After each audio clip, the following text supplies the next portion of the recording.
We are live here on OC Rock Radio, the TuneIn app, and Facebook Live. I am Nick Nenad. I'm Jared Smith. Well, Jared Smith, maybe for the next two segments, but for the first segment, you are... I'm actually Tiger Woods. He's Tiger Woods. Yeah, yes. he's Tiger Woods. Yes. And as far as I go, if you can see, I have a bunch of... For Facebook Live, of course, unfortunately, if you're watching OC Rock Radio, Jared is dressed up like Tiger Woods today here in the studio, without pants, with shorts on instead of pants. Shorts. But whatever. It's a hot day It's California, so right? We're not going to wear pants. But... I am also wearing a bunch of different shirts and layers that I will be taking off every single segment to signify what we are talking about. Nothing for the first 15 minutes of the segment, because we're talking about Russell Wilson, and I don't have any Seahawks gear to wear. So, of course, because I don't like them. Right. So don't worry, everyone. He will be keeping his clothes on. There won't be no nudity. There will be no on. Bare chest, horrible chest hair. We don't want to see like that. So we will keep 100%. This PG on Yes, the show. and Jared will change into normal clothes after the Tiger Woods segment here. Right. He will not just be in the studio without any pants or shirt on. So, just to be clear, we don't want to get kicked out by Jim today out of the studio here in the OC Rock Radio studio. But nonetheless, we have a jam-packed show for you today. The NBA playoffs. We have historic comebacks. We have historic upsets in the NHL. We have the NFL draft, which is only 8 days away. And we also, of course, are going to start the show with Russell Wilson and Tiger Woods. Specifically, Russell Wilson to start with. We'll end with Tiger Woods. He signs a giant contract extension with the Seahawks on the deadline day, on tax day.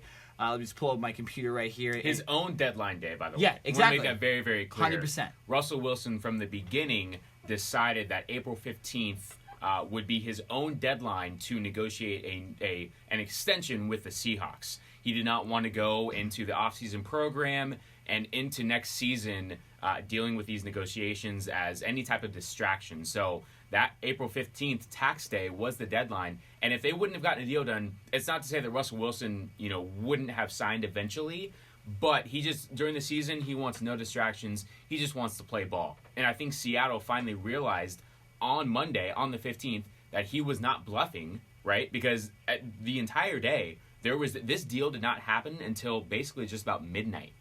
So almost into Tuesday. So Seattle, I think, had to kind of, really, really come in strong at the very end, because Russell Wilson was not going to budge. He was going to be like, if you guys don't give me the contract that I want, that's fine. I'll play out my contract, and then we'll go from there. And I think Seattle said, oh my gosh, we need to come in strong and come in serious and give this guy the contract he deserves. Well, and did they come in strong, and did they come in serious? The full contract extension, a 4-year extension with the Seahawks worth $140 million, 65 right on top of it, 65 million that is.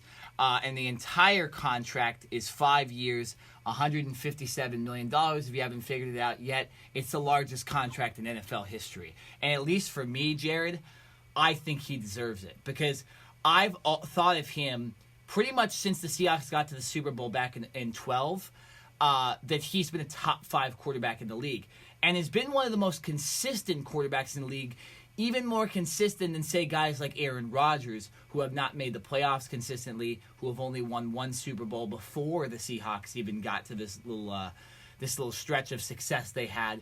And it seemed like every single year you'd go into a season and say, oh, Seahawks aren't very good, they're going to be like 7-9, and then somehow they'd go 10-6 and make the playoffs, because Russell Wilson wills them to win 4 or 5 games a year.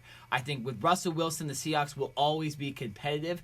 Don't know if they can be a Super Bowl contender because of how large the contract is, and you really got to draft well. I know they've done that in the past, but it's very difficult. But as far as this signing goes, not only does Russell Wilson deserve it, but I think the Seahawks did the good thing here by extending and keeping one of the best, or maybe the best quarterback in the NFL. There's no doubt. If you're the Seahawks, this was an easy decision. Now, it's not easy to just throw around that type of money. No. That's not what I'm talking about. But to extend Russell Wilson is literally a no-brainer.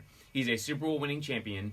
he should be a 2-time Super Bowl winning champion. Run Lynch. If they would have just ran the ball and not thrown it, but we're not going to go there. That's a whole different story. Should be a 2-time Super Bowl winning champion, but he has won and proven that he is an elite quarterback, right? And really, if you think about it, when Russell Wilson came out of college, there was this.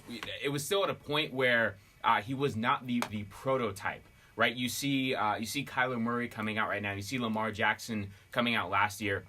And you see these kind of athletic quarterbacks that maybe don't have the best accuracy, maybe don't have the strongest arm, but because they can use their legs and because they're dual threat, and the way that the NFL is changing and going to more of a spread type offense like in college football, I think Russell Wilson is really one of the first quarterbacks of this generation to help bring along that style of play. And he's proven that you can win with that style. Now, obviously, he's dealt with some injuries, but guess what? Russell Wilson has never missed a game in his entire NFL career. It's insane. Right? So it's one thing for him to be a good quarterback, lead his team to wins, and obviously a Super Bowl. But the longevity factor, the fact that he doesn't miss games, you can't replace that, right? Everyone always says the best availability or the best of I'm sorry, I forget what I'm trying to say here. But the fact that he is available and he's able to be out on the field as the leader of that team is, like I said, that is unmatched. And when you have the resume that he has had so far,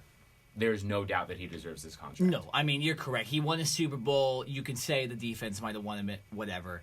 They get to the Super Bowl the next year again. Like you say, if there's a correct call at the goal line, Seahawks win again, and they beat the mighty Patriots, and they go back-to-back, which never happens in the NFL, unless your name is Patriots. But, this thing with Russell Wilson, it just...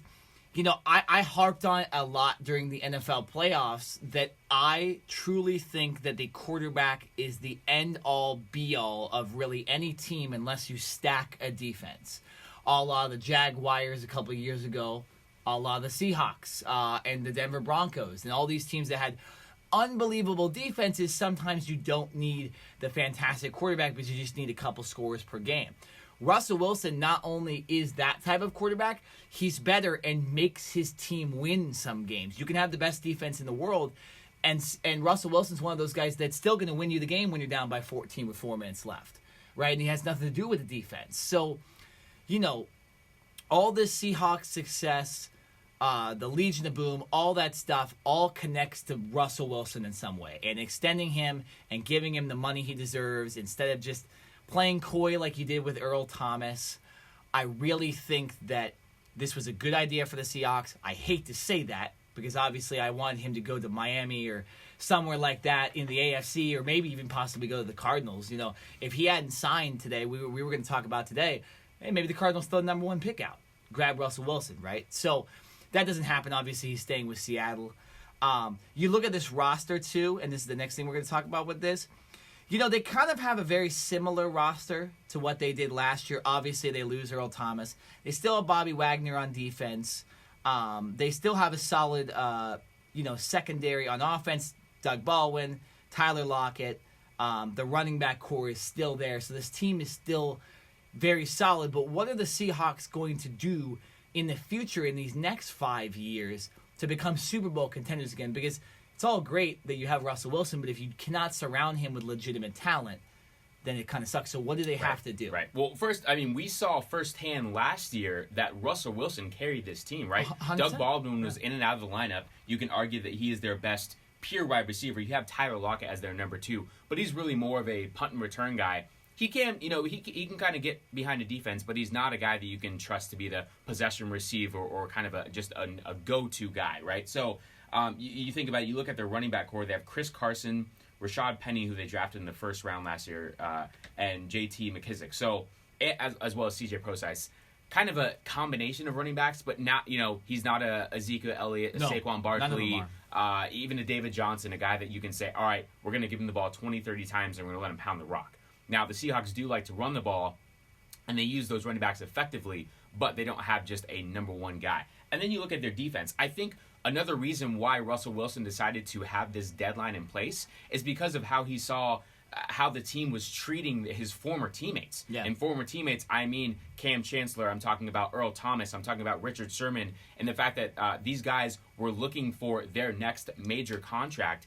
And not to say that the Seahawks didn't want to give it to them, but they were very hesitant. Mm-hmm. Now, whether you want to talk about the age factor or specifically with Richard Sherman, with Earl Thomas and Cam Chancellor, their injury history, right? That kind of plays a factor in that. But I think Russell Wilson saw that, hey, these guys our star defensive players are all gone now. Like, there's no more Legion of Boom. Yeah. So I'm not going to sit here and play around with this team. If they want me here, they're going to give in to my demands. And I think that's exactly what Seattle had to do. Now, they do have money. It's not like he, took all of their salary cap, took all of the money. They don't have any money to spend on free agents. I think Russell Wilson understands, just like the Tom Brady's of the world, that if you take a little bit less money, you'll make that up in endorsements later. You can still give your team an opportunity to go out and retool and bring in other players. So I think the way that this contract is structured, the fact that he gets a lot of money up front, the next couple years, the Seahawks will have more and more money to go out and spend. Mm-hmm. Looking at this year as of right now, it's kind of tough to say. Last year they went 10-6 with kind of this same roster, and that was because of Russell Wilson. You take him off this team, they're a 6-10 at best. Oh, at best, they might be one of the worst teams in the league. Exactly. Yeah. So what did this team need to do as far as the draft and the rest of free agency goes? I think they need to shore up that offensive line, right? Because Russell Wilson, as great as an athlete as he is running around in the pocket way too much. You shore up the offensive line, and I think you need to get the offensive and defensive line. Really, to me, the NFL, when you're building a team, it starts from the middle out. You don't ever work out in unless you're starting with the quarterback, obviously. But when you're starting in the trenches, you need to have guys that can block for your quarterback, and you also need to have guys that can get to the quarterback. So if Seattle can draft well in those two areas, I think that's going to go a long way to helping them go back-to-back years of making the playoffs. You know what's difficult about them drafting this year, though? They only have 4 picks. That's a little tough. Yeah, first round, second round, third round, and fourth round. But no later picks, so maybe we see them draft down a little bit, add some extra picks. I think that'd be a smart thing in second or third round to trade back, draft back, stuff like that, and figure that out. Because I think if you're giving yourself, no time to even start a rebuild or whatever like that, or just figuring out how your roster is going to be for the future, it's a little tough. They have good young players. They have like Trey Flowers at corner. Obviously, the running backs are all young. Russell Wilson is not old.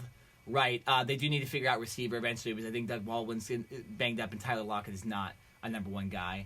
So you definitely do need to figure that out too. And like you said, the offensive line. But at least for this year, they'll be competitive. They'll be a playoff contender, and that is solely because they have Russell Wilson. Another reason as well, I think they'll be competitive because of what you just said, but also because you have to look at their division. And obviously, the Rams right now are the kings of the NFC West. But they're not getting any better. The Rams. Okay. All right, that's fine. But listen, they're still the NFC West champions, right? And they still got themselves to the NFC Championship game and to the Super Bowl, where they had an opportunity to win that. So until I see otherwise, right now the Rams are top dog in that division. And then I think you have Seattle, and then I think you have, Cardinals and 49ers. Yeah, we don't really know what's going to happen. You can really flip-flop with them. Yeah. So because of, you have 2 good teams and 2 not-so-good teams, I think that kind of, not to say that it's going to be a guaranteed 2 wins each time the Seahawks play the Cardinals and each time the Seahawks play the 49ers, because in the NFL you never know. But it's not a tough division where all 4 teams are legitimate contenders. So that could help the Rams. That could help the Seahawks get an extra win or 2. You never know. So along with Russell Wilson, I think the lack of depth within the division, at least right now, plays a factor in that. No, it does. And you look at it because you probably give yourself at least 1 win against the 49ers and Cardinals, possibly 2 from each. That gives you 4. At worst, I think, 2. And then you probably can get it. They can legitimately beat the Rams, too, in a game. So you're looking at the Seahawks, they're probably 4-2 in the division, no matter how you see it. Those are 4 wins that some other teams in really difficult divisions don't get, that have the same kind of talent and same roster build as the Seahawks do. So that should be interesting. Obviously, as a Cardinals fan, it was heartbreaking to see him and his wife make that video late Monday night. But obviously, for NFL purposes, for sports purposes, it makes all the sense in the world that the Seahawks re-sign him and pay him what he deserves, which is the largest contract in NFL history. All right, Joe, we switching up these segments right now? Well, let's do it. All right, so I got to put my computer away right here. This is the first article of clothing that will be changed, thank the Lord, because I'm starting to get really hot already. A little warm in here, this podcast. I'm wearing a vintage Saddleback college athletics shirt jacket. By the way, shout out Mike Reed for giving me this. All right, I was actually good. That was going to be my first question: is where would you get the first shirt is actually a Masters golf shirt that my dad got at Augusta National. Wow! When he went a couple years ago. Okay. And did he have a chance to meet me? He had a chance to. No, he didn't have a chance to meet you because I think Tiger was still dealing with some stuff. He did get a chance to meet Roger Goodell when he was there, though, which was an interesting story. Yeah, he said Roger Goodell wasn't very friendly. Huh. That's not surprising. Joke. He also got to meet Condoleezza Rice, who, of course, was our what was she in our government? I forgot. Secretary of State? At that time? Yeah. What year was that? I know her as the College Football Committee lady, right, as of right now. But I forget. See our lack of politics knowledge. Doesn't matter. Okay. But if you can see right here on the Facebook video, if you didn't get to see, it's a Masters shirt. Authentic, you can only get this at the Masters Golf Club. So thought it would be cool to sit with Tiger Woods here and be the course while he's the actual golfer. Yeah. So you beat me, Lassie. You won my course right here. Perfect. You're welcome. I mean, you made a great Tiger. You made a great moment this Sunday. Yeah. No, I mean, obviously, we're all joking aside. Tiger Woods wins the Masters, comes out of complete nowhere, and literally, if you got to see, did you actually get to see the him win it and walk off? I was watching on my phone as I was at work, but I tried my best. It was one of the best sports moments, at least I've seen in years. You could see the just authentic joy on his face when he won it, and it made me feel good for him. Obviously, he did some terrible things. He got injured a lot. Got into some things he shouldn't have got into. But the comeback story and all of this, I think, overshadows all of that because he's obviously a good person. He obviously still is very influential, and at least in the golf world, is an absolute rock star. And to see him, although I had bets for everybody besides him in that top five, to even see him go and win it and know that he was going to win it on that last hole was really cool, and it was really exciting. And for a sports fan like me, I live for those moments. So congratulations, Tiger, on the Masters. It's his first Masters since 2005 and first major since 2008. Yeah, no, I think this is really all summed up by the fact that right after he won, he went up and hugged his son.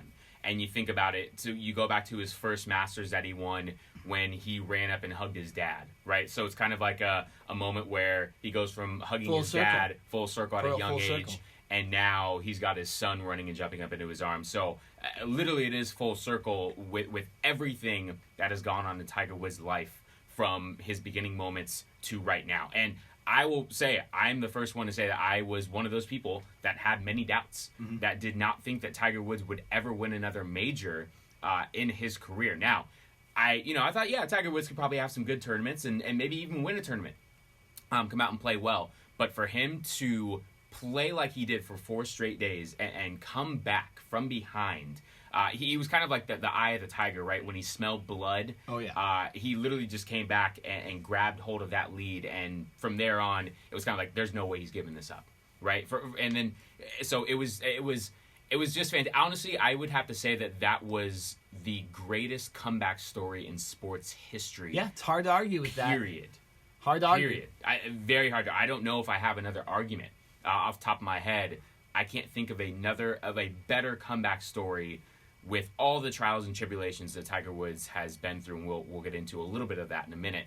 But for him to be resilient, come back from all of that, be able to focus through all the back injuries, through the scandal, the divorce, all of that, and to be able to focus and come back and win a major the way that Tiger Woods did, you can't do anything but stand up and applaud the man, right? Absolutely. The one thing that I have been very adamant about, and I will continue to be adamant about, is that everyone wants to sit here and blame Tiger Woods for the whole cheating scandal and all that. And listen, It's not right what he did at all. I'm not advocating that, and I will not do that. So I don't want people to think that I am. No, yeah.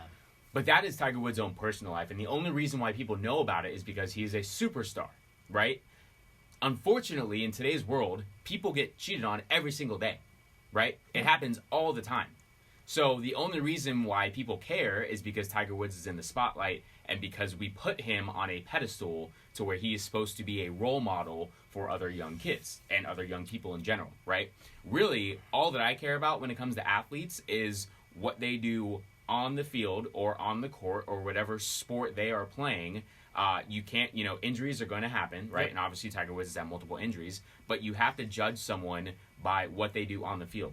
Now, when it comes to like certain NFL players or other athletes who get domestic violence abuse cases and all that other stuff, yes, I think that they should be immediately kicked out of whatever league they're in. And they should never play again. It's a whole different story. All Ray Rice, all that stuff. But when it comes to just a cheating scandal between a husband and a wife in this case, that to me, while that hindered him in his own right, we should not look at Tiger Woods and I don't know, and not think of any less of him, but that shouldn't really hinder what we think of Tiger Woods, right? Because that's none of our business in any right. What he does on the golf course, if he comes up and stinks up the joint, then that's our business, because then you can judge him on the golf course. But, I just think that we have to kind of take a step back, and in today's world with social media and where we get our information so quickly and everyone has to know everything, these guys are still people at the end of the day. And whether they make the right choice or the wrong choice, that is something that they have to live with, and when it comes to their personal life, not necessarily something that we have to judge them on. Yeah, no, I completely agree with what you're saying, and to judge a dude on something he did in 2009, when it's 2019, when it had nothing to do with physical abuse, cheating in the sport he's playing in, I mean, guys, are we going to kid ourselves and say that we think every professional athlete doesn't maybe go... I mean, how many times did we talk about Tristan Thompson cheating on his girlfriend? Or like right.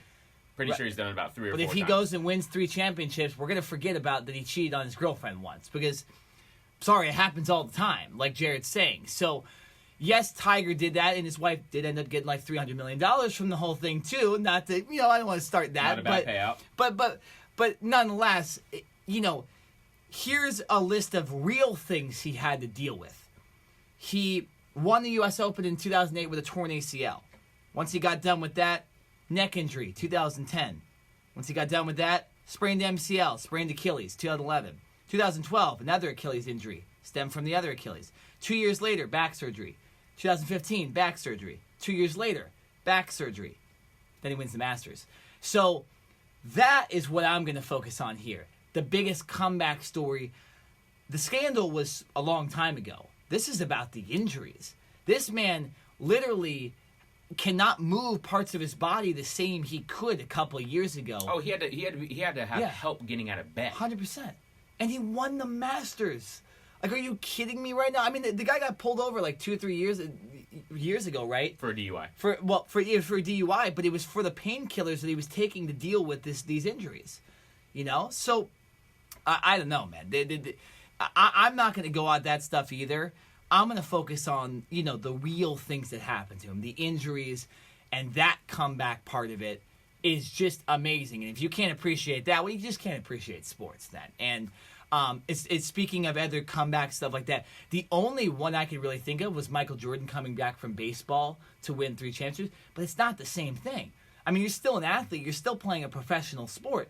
Tiger Woods was sitting on his couch a couple of years ago, and now comes back and wins the Masters when you have Dustin Johnson, Rory McIlroy, Jordan Spieth, Francesco Molinari, Justin Thomas, all these guys who are just superstars in the game of golf that he all beat, and they were all up there. Brooks Koepka's won 3 majors. Like, it was ridiculous that he ended up winning that Masters with all the talent and how they specifically were even performing in this Masters.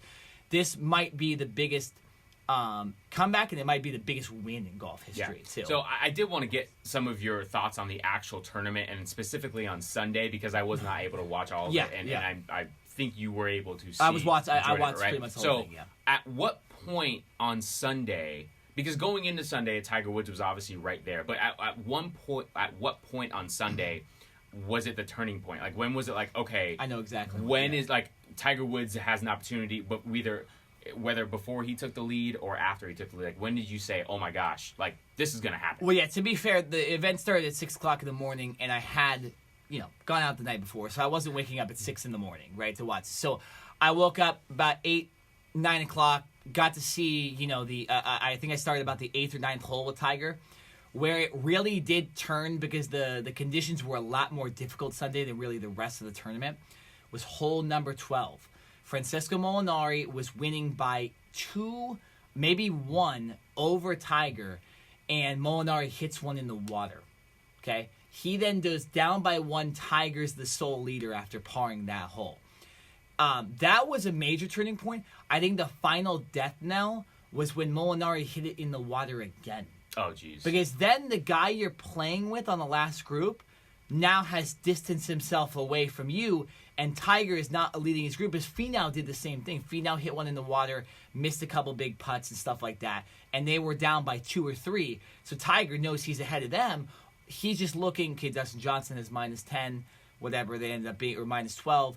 Brooks Koepka was then the next guy. Koepka didn't go down the stretch and do anything large either. But it was really that first 12th hole when Molinari hit it in the water that you felt a ship as Tiger then went into the actual lead. And he controlled his own destiny. And at least for me, and my dad watches golf a lot, and he explained this, when you get to hit first on every single hole, that helps you keep your rhythm. It's like a bunch of fast breaks in the NBA, right? Or you're in the NFL and you're just getting first down after first down. So first it's down. like a mental. Yeah, there's no, or penalties. Then, right? They slow down the game. You get a holding penalty, it slows down. You can't get your rhythm.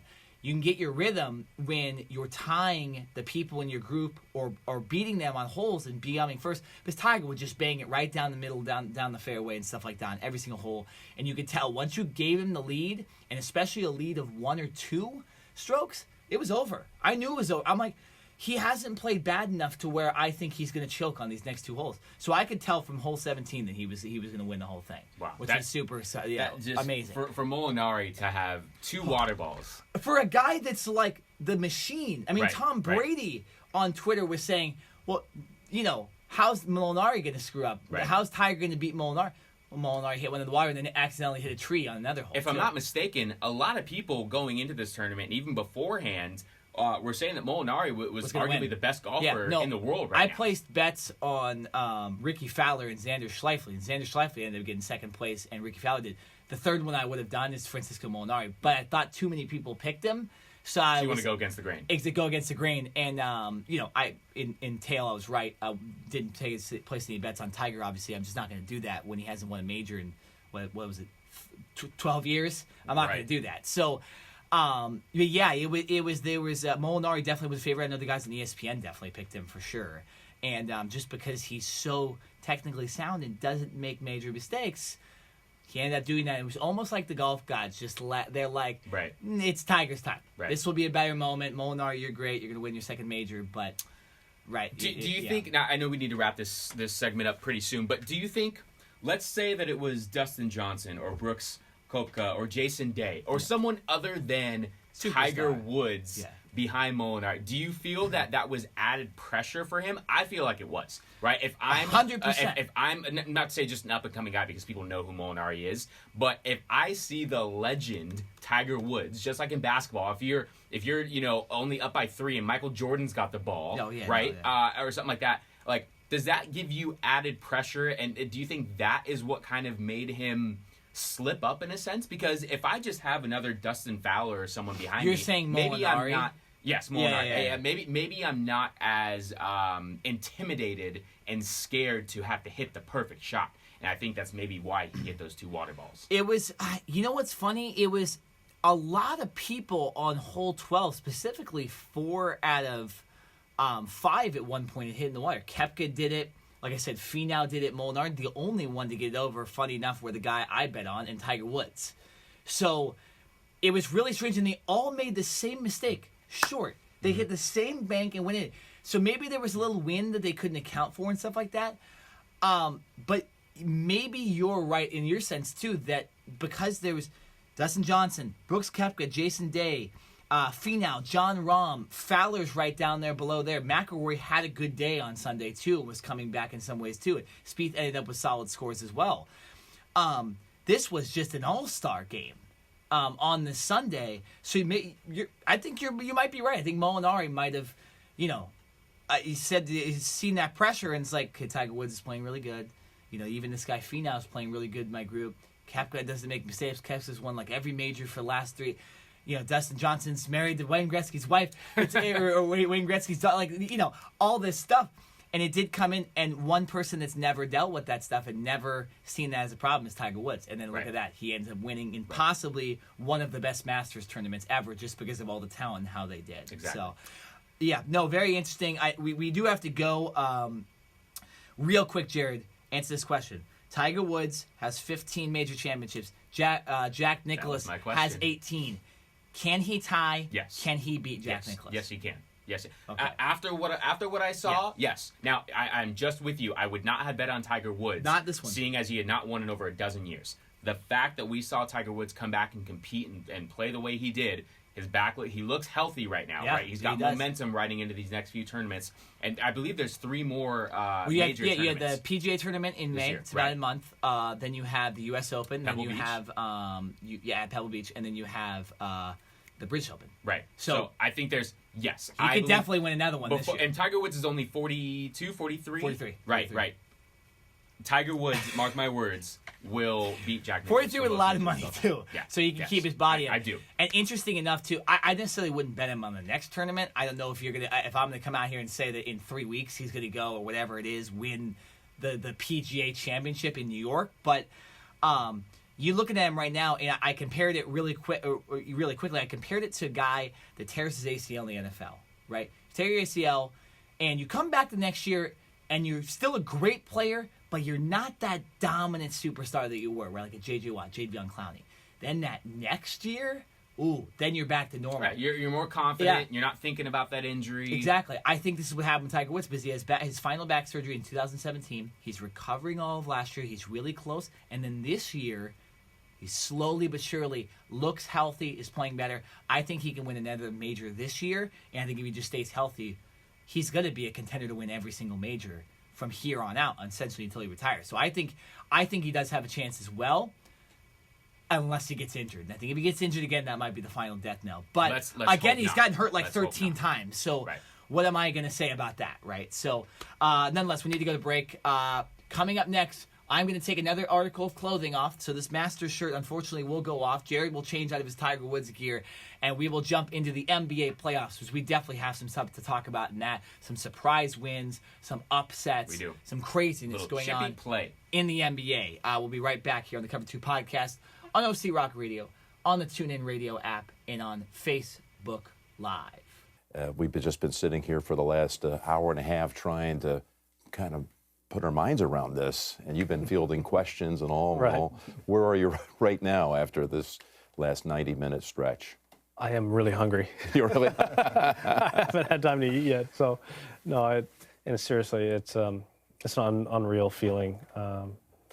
Just to have it all come together at the right time. This is what we dream about, is to have mind, body come together for 4 times a year. Shout out to Mrs. Nenad. Yes. Thanks for tuning in. Shout out to Madre there, here on the podcast. 10/6. Why don't you lead into this one? What did you see here? What the heck is going on with OKC? It's what goes on every year, right? It goes on every year in the postseason, right? The brand of basketball that they play.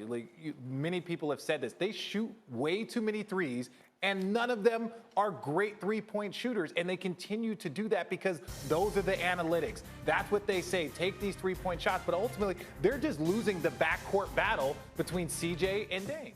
By Golden State, dissipated. Here's Thompson, has to fire up a three, would not matter, and that will do it. A remarkable comeback by the LA Clippers on the Warriors court here at Oracle, down by as many as 30. Welcome back to the Cover 2 podcast. It is time for our second segment of the show, transitioning to NBA playoff basketball. We're currently in the first round of the playoffs right now. We've got a couple upsets in game 1. a little chippy play. We're going to get started with the Clippers and the Warriors because that has a couple storylines. Yes. But first... No, this is important. Yeah. Nick Nenad. I need to take the next shirt off. He's getting a little hot in the room. I'm legitimately sweating So he here. needs to take off the golf shirt and congratulations once again to Tiger Woods on Yes. winning the Masters, but this shirt needs to come off. Give me a second here to take this stuff And off. I see red, if I'm not mistaken. That might be a little faker there. Oh, we got a Los Angeles. Don't mind the number and who's on the back. Who is on the back, by the way? Who is that? Yeah. Oh, Chris Paul. Chris Paul, yeah.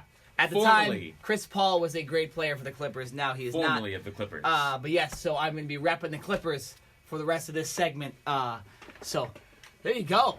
You know, I gotta rep my team that I've been talking about all year. That Jared didn't give any credit the entire season. No, and I'm still not going to because that was a fluke you're not win. going to give them credit in the biggest win in their history. Listen, here's the thing: the Warriors right now. Good luck to the Clippers trying to win another game. That's what I've heard from the grapevine. That it's going to be very difficult. I understand. Listen, you have to give. We're just going to jump into this right now. We're going to go right into this. Yeah. The Clippers were down by 31 points at one point in this game. I mean, the Warriors were blowing them out of the water, right? And this is a playoff game. This is if you're the Clippers, you had to just be disgusted, 100%. right? How can you come out Season's in a playoff over. performance and be blown out like this? I understand it's the Warriors, but they had already lost Boogie Cousins by that point.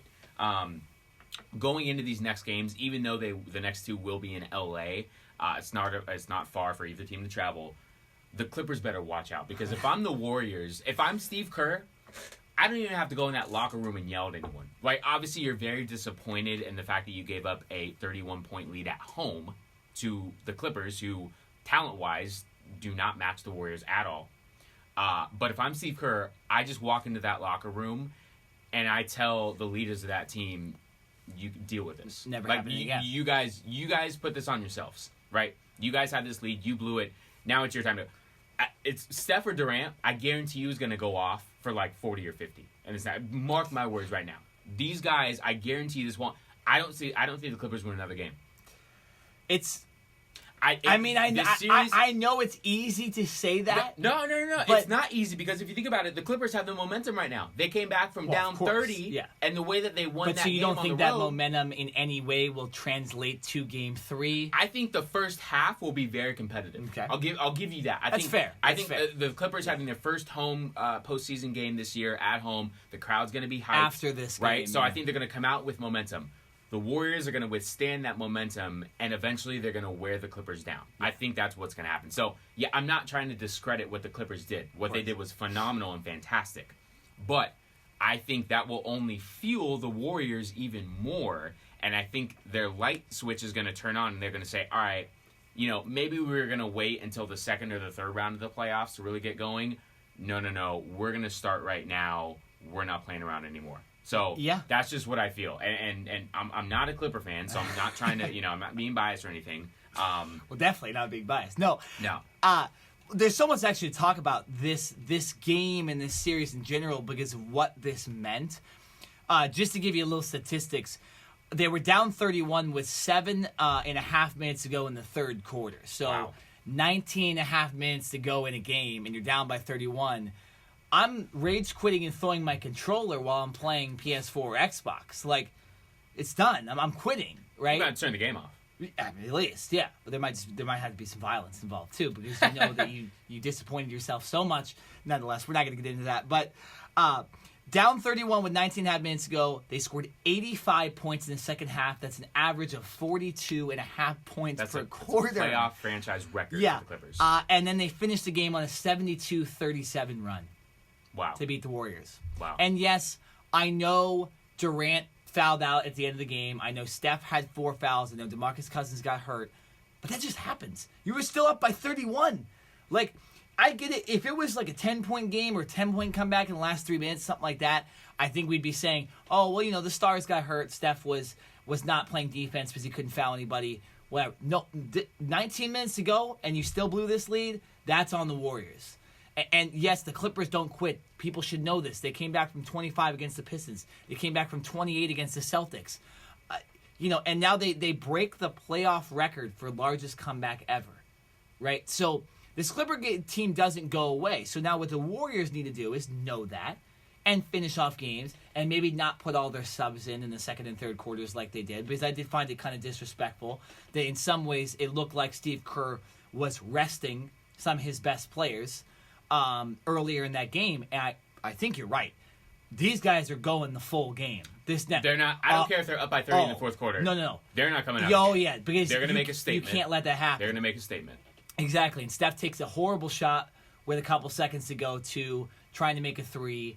I know that's his game, but he could have gone in for a layup at some points in these games and would take threes or would pass out. And it seemed like the Warriors were almost trying to, at the end of the game, also trying to make the big play instead of trying to make the smart play.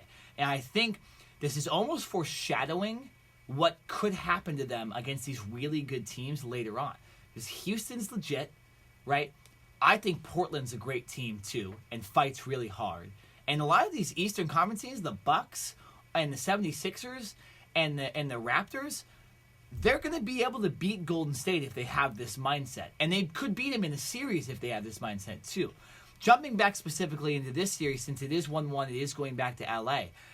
I personally have a hard time believing this Clippers team won't win one more game. I'm not saying they're going to win the series, but because of the fact that I don't even think they've been close to playing their best game in this series as a team, I think they can win another game, because I think if they play like they can play and play to their best, I think they can beat anybody.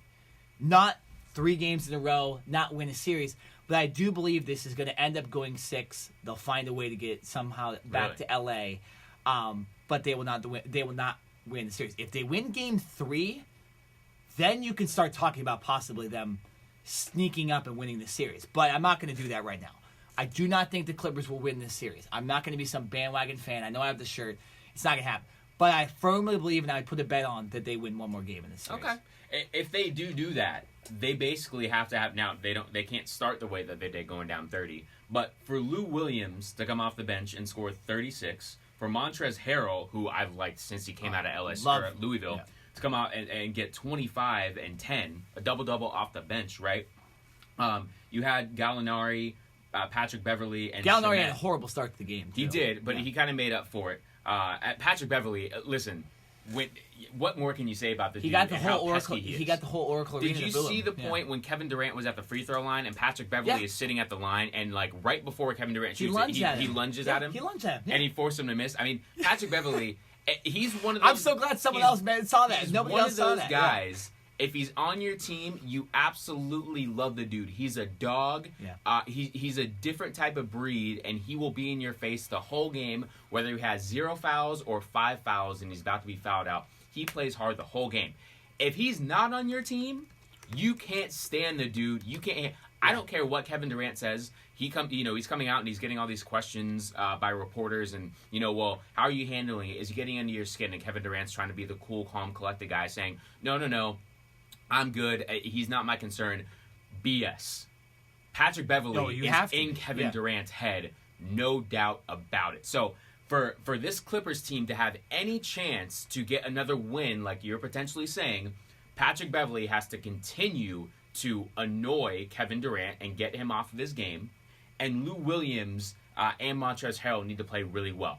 I think Doc Rivers has a great combination right now, keeping those two guys coming off the bench, because it gives the bench a spark. Because if you think about it, the rest of their bench with Wilson Chandler and Green is not really much to really talk about. So I think Doc Rivers has to have those guys come off the bench to give them a spark. Yeah. But they have to play well. They have to score in double digits in order for this team to win. Because if you're just counting on the Clippers starting 5 to score and beat this Warriors team on their own, it will not happen. You have to have a complete performance by the entire Clippers team. No, I agree. And what the Clippers do, if you don't realize, with their starting lineup is actually not their best lineup. They do this because it's the best lineup that mixes. You have Shai Gilgeous-Alexander, who's your kind of prototypical point guard. He's young. He's 21. But he's your prototypical point guard that facilitates the offense. You then have Beverley, who's a defensive specialist, kind of like that Avery Bradley position that he always had with the Celtics. Doc Rivers, that is. You have Landry Shamet, who's your corner shooter, and then you have Gallinari, who's your prototypical forward, and Ivica Zubac, who's your prototypical center. But then who they bring off the bench, Montrezl Harrell and Lou Williams, would start for any other team in the NBA. Okay? So they bring them off the bench. Harrell goes 11 for 15, 26 points, clutch at the free throw line. Lou Williams that was game one. My bad. I'm looking at the wrong stats. They're even better. Harrell went 9 for 9 in game 2. Actually, he went 9 for 9, 7 for 9 free throws, and Lou Williams goes for 36 points and makes 8 out of 10 free throws. So off the bench, what is that? 61 points. That's crazy to me. And then you also have good production. So Michael Green, 13 points off the bench too. Garrett Temple, I know, it's made some big shots in this game too. So they have about a 9-man rotation here of very solid NBA players, and that's been the Clippers' strength. Is they essentially whoever comes in is solid. There's no bad players. There's nobody where you're like, I really don't want him on the court. Right. They're kind of that in between because they're like a college. They don't have that elite player. No, they right? don't. They don't have LeBron. They don't have Kevin Durant. They don't have Steph Curry. But they have a bunch of solid guys. No, they don't have an elite player, but Lou Williams definitely is elite at times. There's time where Lou Williams. I trust Lou Williams and Montrezl Harrell down the. I go, if those two can score every single. I'm down. They're like a superstar. Those two, right? They're like combined. they're combined because they're pick and roll game. Because of the fact that Harrell literally never misses a dunk, which is amazing. He'll just go up through 3 hands and not miss a dunk. It's amazing. And Lou Williams makes some of the craziest shots in the NBA today. So going back to Beverley, and we're going to still extend a little bit on this game too. Beverley is guarding Kevin Durant. In Game 2, in this miracle comeback game, Kevin Durant, who was guarded by Patrick Beverley most of the game, and Beverley, how tall is Kevin Durant? 6'10"? Yeah, something 6'9", maybe 7 foot. 6'10". I mean, maybe 7 foot if we're gonna boost up. How tall is Patrick Beverley? Maybe 6'2", 6'3"? So that's legitimate. He's not taller than 6'5". It's legitimately a defensive matchup there, and Kevin Durant did make 1 3. And got 11 of his 21 points from the free throw line. So Beverley held him to 10 points. 10 points. A guard. I'd say that's getting in your head. Yeah, absolutely it's getting in your head. So we go to Game 2, or we go back to Game 1. Kevin Durant, 23 points. No double-double or anything like that.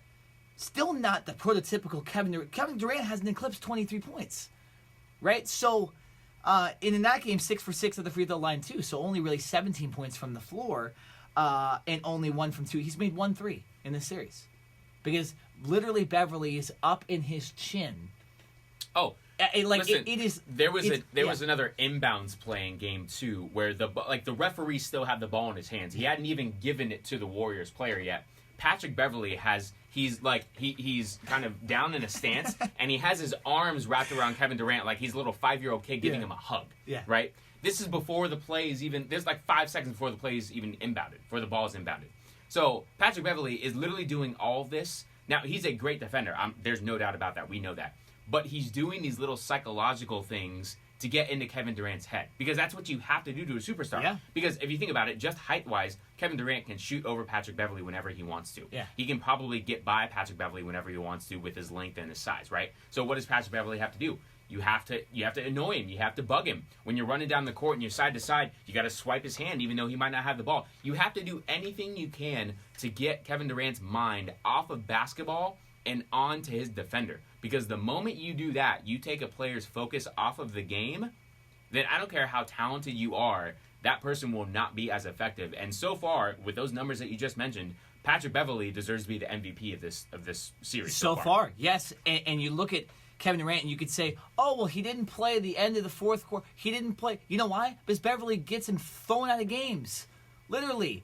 He gets him to foul him a 6th time, and he gets him to literally get thrown out of the game in Game 1. I know it was somewhat of a blowout, but Durant is not even finishing games because of Beverley's tactics. He's getting him technical fouls, all this stuff. So, Beverley really is valuable. And you know who he went on? You know who he guarded when Durant went out of the game? Steph Curry. He went right, he doesn't take plays off. right over Yeah. Steph Curry, Yeah. got in his face, put his chest on his Now shoulder. that's a more even matchup where Patrick Beverley is Yeah. actually bigger, bigger in height and in weight Exactly. to Steph Curry. So that really, if you think about it, if there's no Kevin Durant on the Warriors, Steph Curry's getting locked up all game. 100%. Yeah, no, I mean, if there is no Kevin Durant on the Warriors right now, and especially with Boogie down, I would give the Clippers a legitimate chance in this series. But that the addition of Kevin Durant with Klay Thompson and Steph Curry, and then, of course, Draymond Green, no disrespect to him, that's where the unbeatableness of this team still contains. Against a team like the Clippers, but against the Houston Rockets, potentially against the Portland Trailblazers, the Denver Nuggets, and potentially against one of these top Eastern teams, they cannot let this kind of stuff happen. They can't get thrown out of games. They can't foul out. They can't not make a three in a game if you're one of the superstars. They have to play the best of their ability. This is the playoffs. You get eliminated, you're done. You don't win a championship. And Klay Thompson's a free agent, and Draymond Green's close to being a free agent, and Kevin Durant. There's a lot of stuff going down after this year. If they lose, they could be the end of this Warriors run. Right. Well, there was one more question I was going to ask.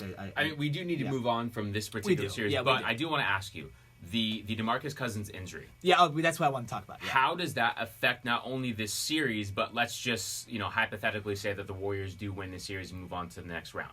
With Boogie Cousins, really coming back, and I feel like in the last month, taking a huge step towards becoming that elite player that he was before he tore his Achilles. How does that affect this team going forward? Obviously, they still have 3 superstars, right? 3 guys that can lead any other franchise in the NBA with Steph Curry, Klay Thompson, and Kevin Durant.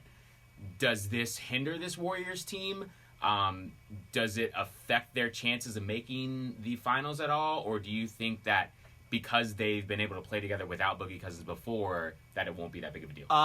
It can, and it also it will, and it also will not affect their NBA finals. And to try to explain that, because it doesn't make much sense. It affects them because now they have no center. They have no post presence for a guy like Montrezl Harrell, potentially for a guy like Rudy Gobert. If the Utah Jazz get past the Houston Rockets, these guys are going to be able to dominate in the post. And I think the Clippers' strategy should be to get Harrell out there as quick as possible. You're not going to start him, but to go at them in the post. Draymond's great, but Draymond ain't a center, right? And Montrezl Harrell is extremely physical, and Rudy Gobert is extremely long. You get to the Eastern Conference Final, or you get to the NBA Finals, Joel Embiid, right? Giannis.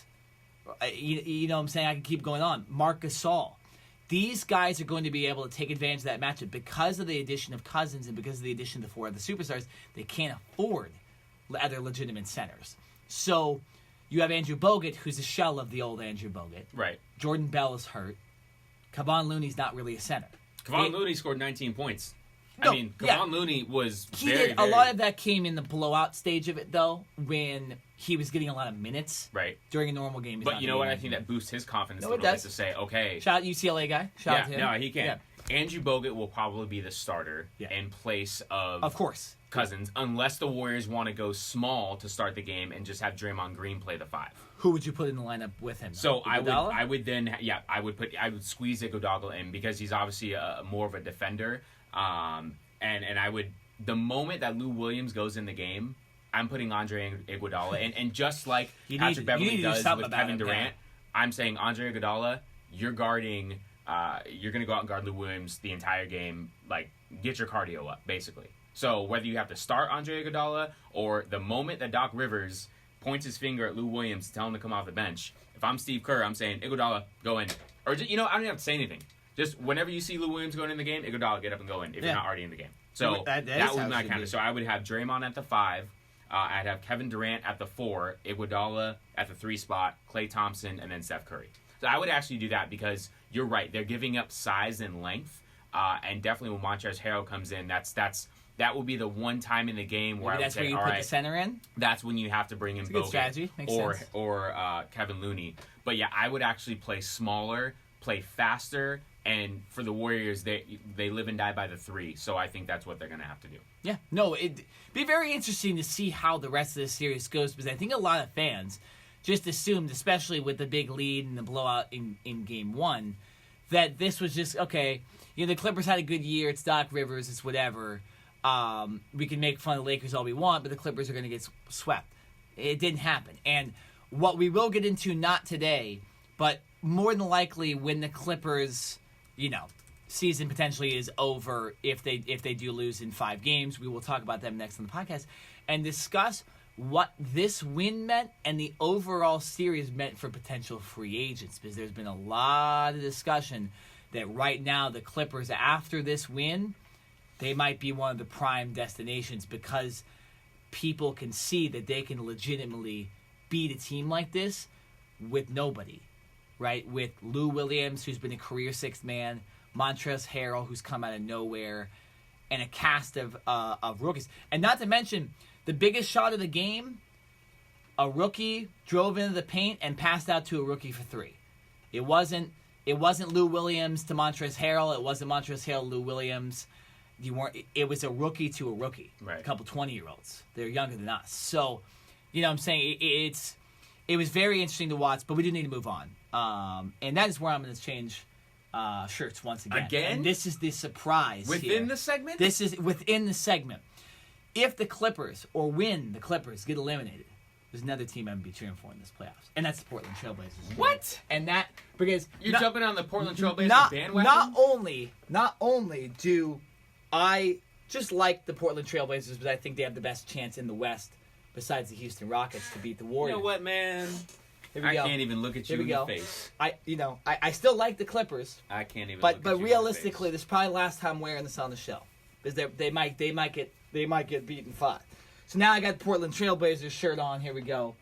Shout out to whoever got me this. I forgot who got me this at an airport.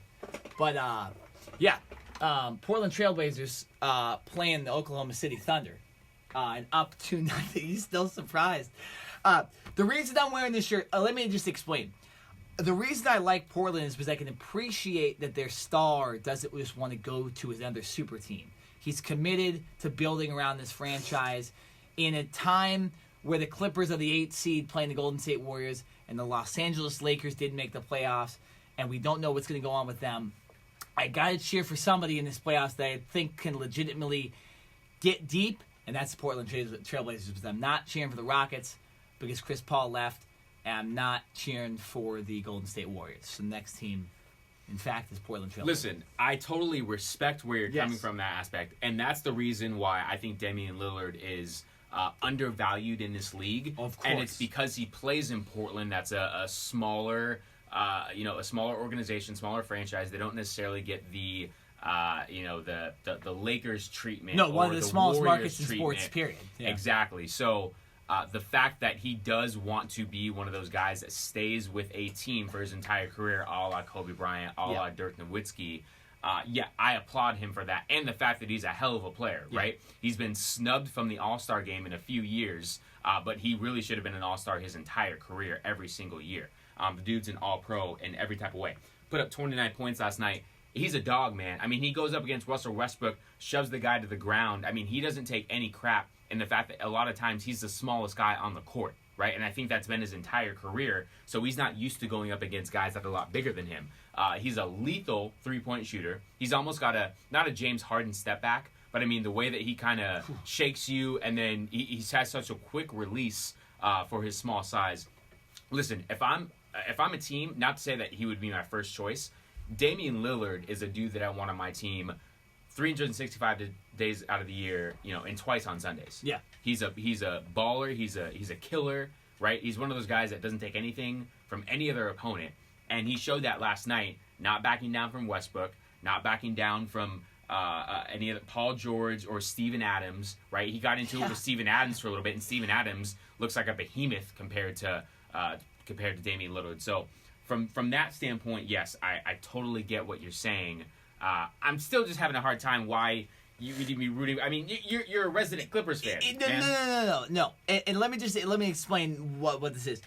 This is, I had this shirt at home, and I knew we were talking about Portland, so I'm like, might as well shout out this team.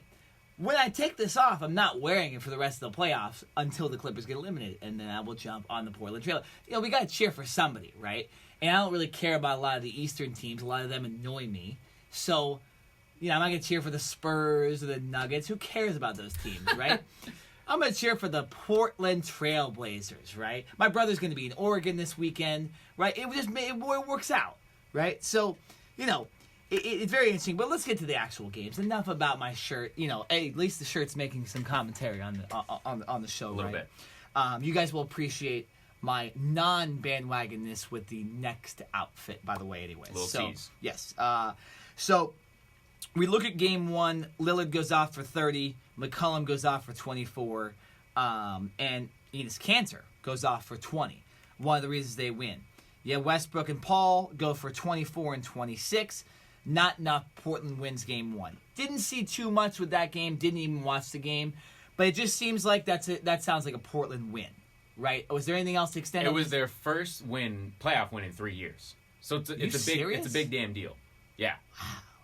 That's kind of crazy. That's a big deal. That is a big right? deal. I mean, this team, the core of Damien Lillard and CJ McCollum has been together for a little while. And the fact that this is their first playoff win in 3 years, I think that was a huge reason why they were riding high on their momentum and why they were able to, I don't want to say dominate because Oklahoma City was in the majority of this game 2 loss. It's a game 2, yeah. But, I mean, the Blazers in the second half kind of put their foot on the gas and, gave them a sizable lead. And then Damian Lillard, him and McCollum, man. Damian Lillard in game 2 had 29. CJ McCollum had 33. Steph Curry, the brother of Steph Curry, got a little twisted tongue, had, I believe, 3 or 4 threes in the second half.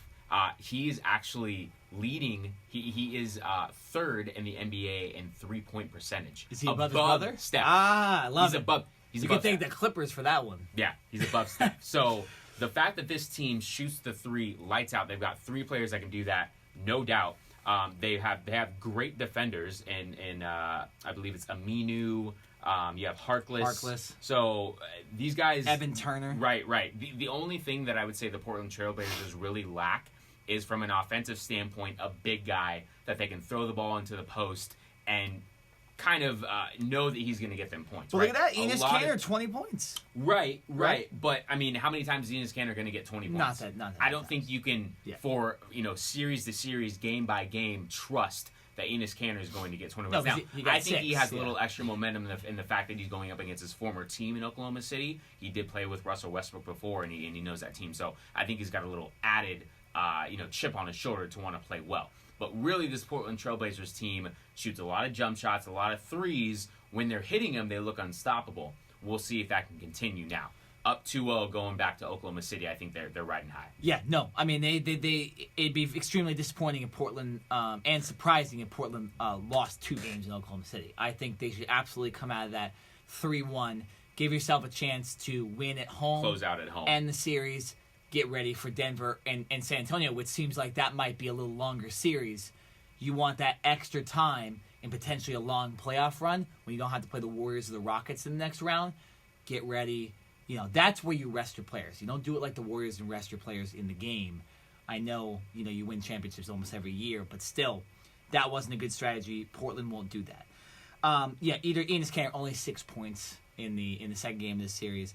But then again, Lillard and McCollum go off. 29 points from Lillard, 33 points from McCollum. Guys, a quiet 33 from McCollum last night. I didn't even realize that. He hit the buzzer beater to end the first half. Yeah. He gets overshadowed by Damian Lillard, and as he should. Damian Lillard is definitely the leader of the team and a better player. But McCollum just kind of does his thing, right? He doesn't really take uncontested shots. He takes what is given to him. If the flow of the game is he's running the offense, he'll take it and he'll go with it. He can dish. He can make guys juke and miss. But he's not a guy that's going to sit here and just force up shots and say, give me the ball, give me the ball, give me the ball. He will take what is given to him. So on a night, if he only goes out and scores 15, he'll probably get 10 assists and 7 or 8 rebounds. Yeah. On a night like last night where he had to go out and score 33, he can do that easily as well. So I think he's a versatile player. I'm kind of surprised that he's even playing right now because he was injured late in the season. But the fact that they have him back is huge. And that 1-2 punch of Lillard and McCollum is one of the most lethal 100%. point guard, shooting guard combos in the NBA. No, and what else is interesting about this is so I give you the stats for Lillard and McCollum. In game 1, McCollum, Kanter, Lillard all in the plus. Kanter plus 15, Lillard plus 11, McCollum plus 3. Right. You look at the Oklahoma City Thunder. Their best players: Steven Adams, Russell Westbrook, Paul George, Dennis Schroeder. None of them in the plus. All in the minus. We're at 0. Okay. You look at game 2. Right. This is the game where Portland wins by 20. So you expect there's going to be a lot of pluses on the Portland side. Entire Portland starting lineup, plus 12 or more. Right. Myers Leonard off the bench, plus 17. He's their backup center. You look at the Thunder. Their best players: Steven Adams, Russell Westbrook, Paul George, minus 11 or worse. The entire starting lineup, minus 11 or worse. Like, why are the best players, even in a game where they lose by 5, still that in the minus? They would have been in the minus if they would have won that first game. Yeah. That can't happen. And Russell Westbrook in the first game, 8 for 17, no threes, right? You got a triple-double, I guess, but I don't know if that matters. Not in a loss. In the second game, Russell Westbrook 5 for 20, 1 3, only 3 free throws. No triple-double. 14 points. I feel like Paul George and Russell Westbrook kind of flip roles between game 1 and game 2. Game 1, Paul George was horrible shooting the ball. Yeah. Right? And obviously he Russell might have an Westbrook excuse, though, because triple-double. he's hurt. He is hurt. But guess what? In game 2, he made an adjustment. He stopped just relying on shooting the ball and he drove to the basket. Yeah, right. He was their most consistent player. Russell Westbrook was almost pretty awful. He had a couple moments, but Paul George finally decided, okay, if my shot isn't falling right now and if my shoulder's hurting me, I'm going to drive to the basket, get fouled, and try to get some easy buckets or at least some free throws. So he was definitely the leader of this team in game 2, and the reason why this team was even in the game. You take Paul George out of the lineup in game 2, the Oklahoma City Thunder get blown out. No doubt. Oh, 100%. No doubt. They had no chance. So the recipe for success, what I'm saying for Oklahoma City to get back into this series, is drive to the basket, get fouled, slow the game down. Portland, even though Oklahoma City likes to run up and down, that's what Russell Westbrook does, Portland can also do that just as well, if not better, right? There was a point last night in the fourth quarter where Portland had the 3-on-1. Damien literally had the ball in his hands, and instead of going for a layup, which they easily could have, he threw it to Seth Curry in the corner for a 3. Right, that's just what some of these teams are doing right now. It's not about a 3-on-1 transition for a layup. It's a 3-on-1 to get a 3-point shot, right? So if you're Oklahoma City, slow the game down, drive to the basket, get fouled, get easy buckets. Because you run up and down on this Portland Trailblazers team that's shooting the 3 at a very high point right now, you're going to run yourself out of the gym and you're going to get swept. That is, in my opinion, the key to success for Oklahoma City to get back into the series. We're having such good discussions. We're actually over time right now. So we need to go to break. Coming up, we are going to discuss Do You Care? There's a lot of different topics you definitely want to see in this next segment. And then we're finishing off the podcast with the NFL draft. So stick around. You don't want to miss this part of the podcast. It's Cover 2 Podcast on Facebook Live, on OC Rock Radio, and on the TuneIn app. For the first time in their franchise history, the Columbus Blue Jackets have advanced in the Stanley Cup playoffs. A 4-game sweep by the Columbus Blue Jackets against a team that had all kinds of records this season. But the pillar of strength, as we said after Game 3, has been Sergei Bobrovsky. Stung for 3, questions all over the map, and a response by he and his teammates as the cannon will blast away here at Nationwide Arena. Put them in the same thing. Oh, okay. Then to just get an take extra them both. question out. Oh, okay. Yeah. All right. Okay, so I'll just say, was the Islanders sweep of the Penguins an upset as well? Yeah. So I'll just say there were 2 major upsets. Exactly. Okay. That's right, guys. The Lakers, they fired Luke Walton on Friday. Vlade Divac wasting no time, offering him another head coaching gig here in Sacramento the same day. After hearing them at today's press conference, it was clear Walton was going to be the #1 target all along. The Kings introducing the 39-year-old coach this afternoon to the media. Walton coached the Lakers the last 3 seasons in L.A., although they never made the playoffs, including this year after the addition of LeBron James. We are back here on the Cover 2 Podcast on Facebook Live, on OC Rock Radio, and on the TuneIn Radio app. Normal shirt for Do You Care, because Do You Care, I like to make an entrance anyway, so I don't need to change my shirt. Jared, just I have short-term memory loss. What segment is it right now? Oh, it is Do You Care? It's Do You Care? Today on a special April 17th, 2019 edition of Do You Care? The only time ever we will do You Care on April 17th, 2019. So you're seeing a special one here. And you're seeing an extra special one because we got 2 more questions than we normally ask. And we're already running long on this podcast. So you're in for a treat today. I will reveal my last clothing, and I know a couple people will appreciate the last pair of clothing, and I'm going to deck myself out in it for our final segment, which is the NFL draft kind of summary and stuff like that.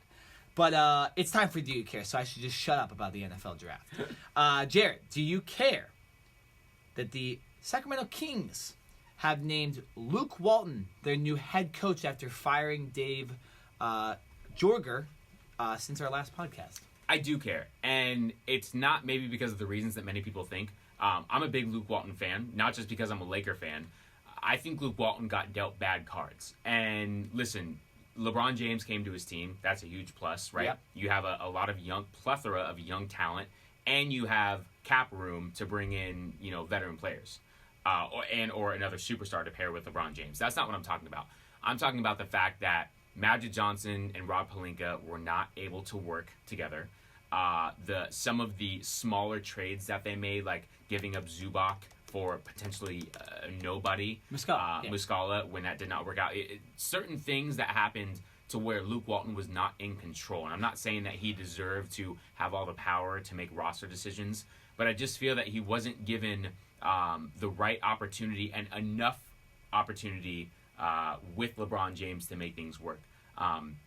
The real problem I have with this is the fact that before Luke Walton can even leave the Lakers facility, he already has a scheduled interview with the Kings. Yeah, interesting. And what I mean by that is the fact that, coaches, minority coaches like Mark Jackson, Ty Lue, other, players, other coaches do not get that same opportunity. It's almost like, does the NBA need to bring in the Rooney Rule that the NFL has to make sure that every NBA franchise, when they're going through a head coaching search, does it through the proper organization and through the proper channels?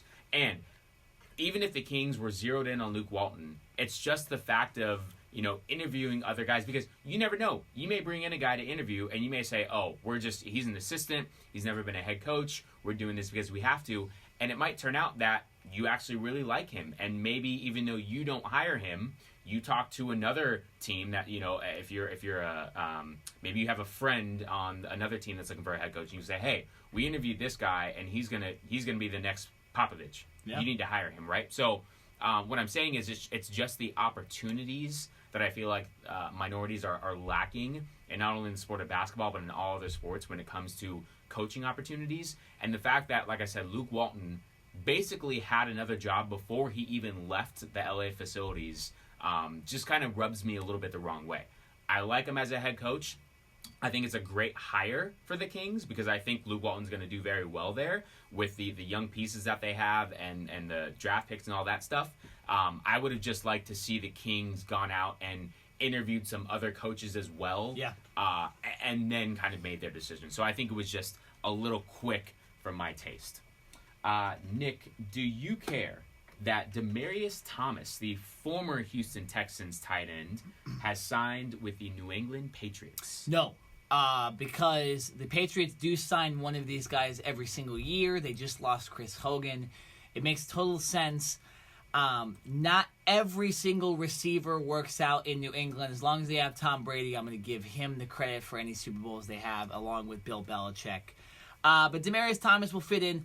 He's older. He's been kind of injury prone. I really don't know what you have from him, and I don't really think this is a big deal. I mean, if Josh Gordon didn't work out, I don't think Demaryius Thomas is going to work out either. So no, I do not care.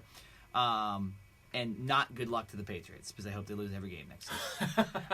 Jared, wow, do you care that the NFL regular season schedule is releasing tonight, Wednesday, April 17th? You're kidding me? Of course I care, right? This is like, An easy question. It's like a little, kind of a little mini Christmas gift right here, right? Now, obviously, games aren't going to be played until the beginning of September. And we've known basically since the end of the NFL season what opponents teams are playing, but we don't know the actual schedule, what weeks, as far as when teams are playing on Monday night and all that type of stuff. So things are slowly getting leaked out. Like I believe the Patriots are going to play the Steelers in the first game of the season. Oh, really? There's going to be Kansas that City. Was Sunday night. They announced that a couple weeks Kansas ago. City is playing, I forget who, in Mexico City this year. There's 4 London games that have been leaked out already. But it's just kind of a way, hey, if you're going to an NFL game this year, you can kind of get your schedule ready. You can book your tickets, get your hotel rooms, all that stuff. So it's fun to see. I'm obviously a Cowboys fan, so you get to see when they're playing certain teams, if they're playing certain cold weather teams in November and December when it's going to be cold, or if they get to play them in September when they don't have to deal with those types of Also, conditions. you might have like a stacked where you have like 4 or 5 really difficult opponents in a row. Exactly. And hey, let's get some wins before that. Exactly. Like that. So even though there's no NFL games playing anytime soon, yes, I am excited because we're just one step closer to NFL games. Obviously, the schedule comes out today. The NFL draft is next Thursday, and then we get on to practicing and training camp. So yes, I am excited. Nick, sticking with the NFL, do you care that the Chargers are going to be wearing their powder blue uniforms for all their home games this year? Of course I do, Jared. These jerseys are some of the coolest jerseys in the NFL and even in sports. The powder blues obviously pertain to the ones they used to wear down in San Diego. I actually like that solid blue that they wear with kind of the yellow numbers and stuff like that too. I actually like that almost better than these, but I'm not going to complain about the powder blues. The Chargers have amazing jerseys. The navy one, it made sense when they were in San Diego with all the navy and Camp Pelton and all that stuff. Doesn't make as much sense when they moved to LA. You do need to make a change. The Rams have made a change. They've changed their jerseys. They wore their old school ones during the frickin' Super Bowl. Blue and yellow. Those exactly. are awesome. So those are cool. Chargers hadn't really changed anything up besides these blue jerseys. Now they keep them. So I really like that, and I really enjoy that that's going to happen next year. Jared, do you care? Switching to baseball, that the city of Philadelphia gets the MLB All-Star Game in 2026. I do care, and it's not necessarily, any other year would have been like, oh, Philly gets Who the cares? All-Star Game. Yeah. Who really cares? Well, guess what? It's the 250th anniversary of American independence, and it is a huge deal, obviously, being in Philadelphia. I believe Philadelphia also had the MLB All-Star Game back in 2006. When was it? 2004, I'm sorry. They also had it back then when there was another kind of milestone anniversary year for American independence. So I do think it's a huge deal. Listen, it's kind of a good time if you're a Phillies fan, right? You get Bryce Harper. What'd be really cool is if Bryce Harper's in like the home run derby. If he's also participating in it, you're gonna have a lot of patriotic. It is 7 years from now, so I don't know how healthy Bryce Harper. You never know, but there's gonna be a lot of patriotic activities, and really it will be way more than just an exhibition All-Star game. Totally. And I think it's fantastic that baseball has recognized this and decided to do it in the city of Philadelphia.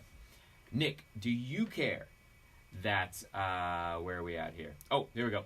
We're gonna stick with baseball again. That Blake Snell breaks his toe in a bathroom incident. Please explain. No, I don't care that he broke his toe. What he did was he got out of the shower and he tried to pick up some like granite or something, and the granite was loose, and something just slammed into his toe and broke it. He's not going to be out for much long. I think he misses 2 starts.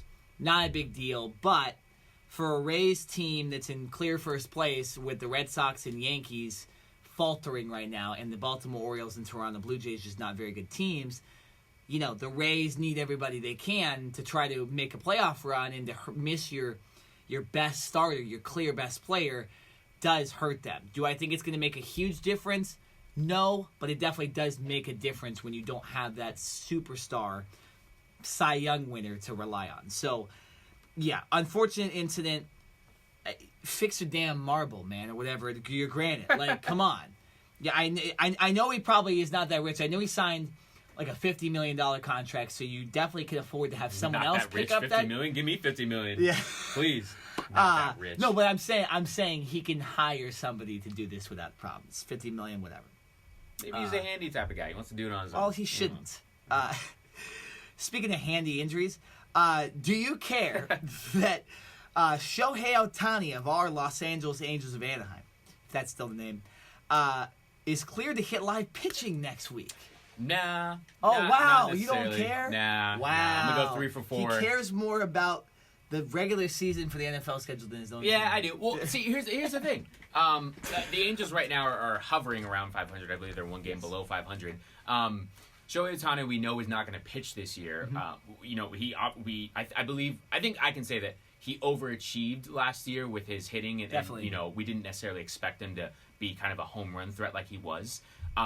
Until I see him come out and actually hit those types of home runs, or at least hit the ball well, I'm gonna have my kind of hesitations, because if he can't pitch, right, they don't want him pitching all year, then that means he's not 100% healthy. Because if he was, then the Angels, I'm sure, would put him out as one of their pitchers, because he'd probably be their best pitcher right now.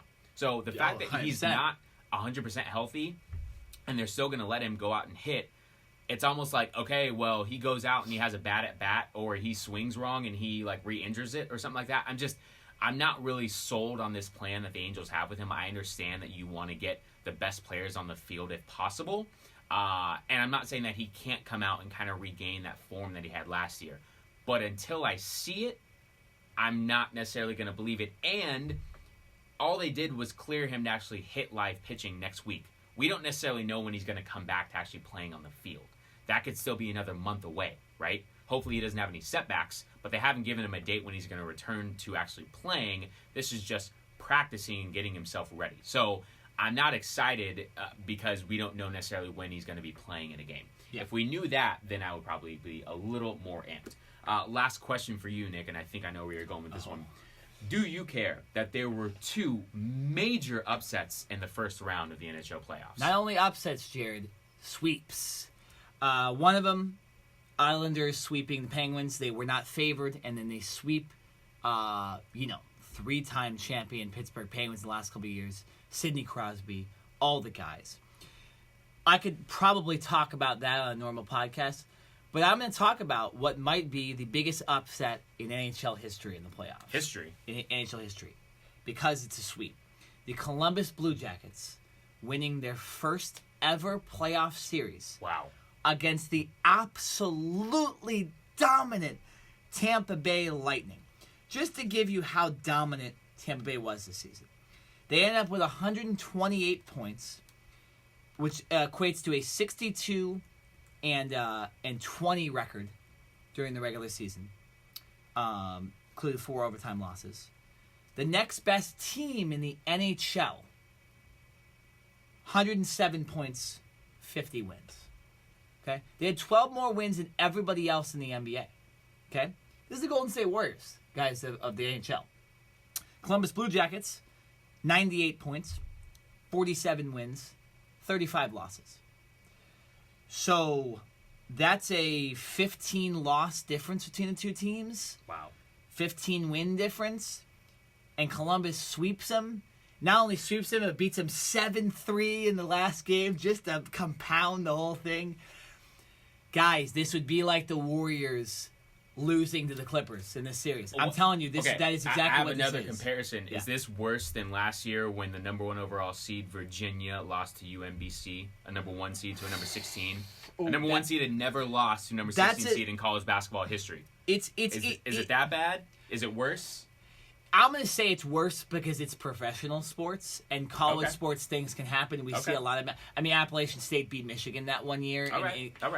I just had to throw it out for there. Professional athletes to get swept, to not win a single game. You could go... I didn't even do the research of what the scores were in this series because it just dumbfounds me that this even happened. But I think there was a couple blowouts in this series, too, which doesn't make any sense. I'm going to try to get this as quick as possible and try to figure out what this ended up being. But they no, this. So Lightning went up 3-0 in the first game, first period.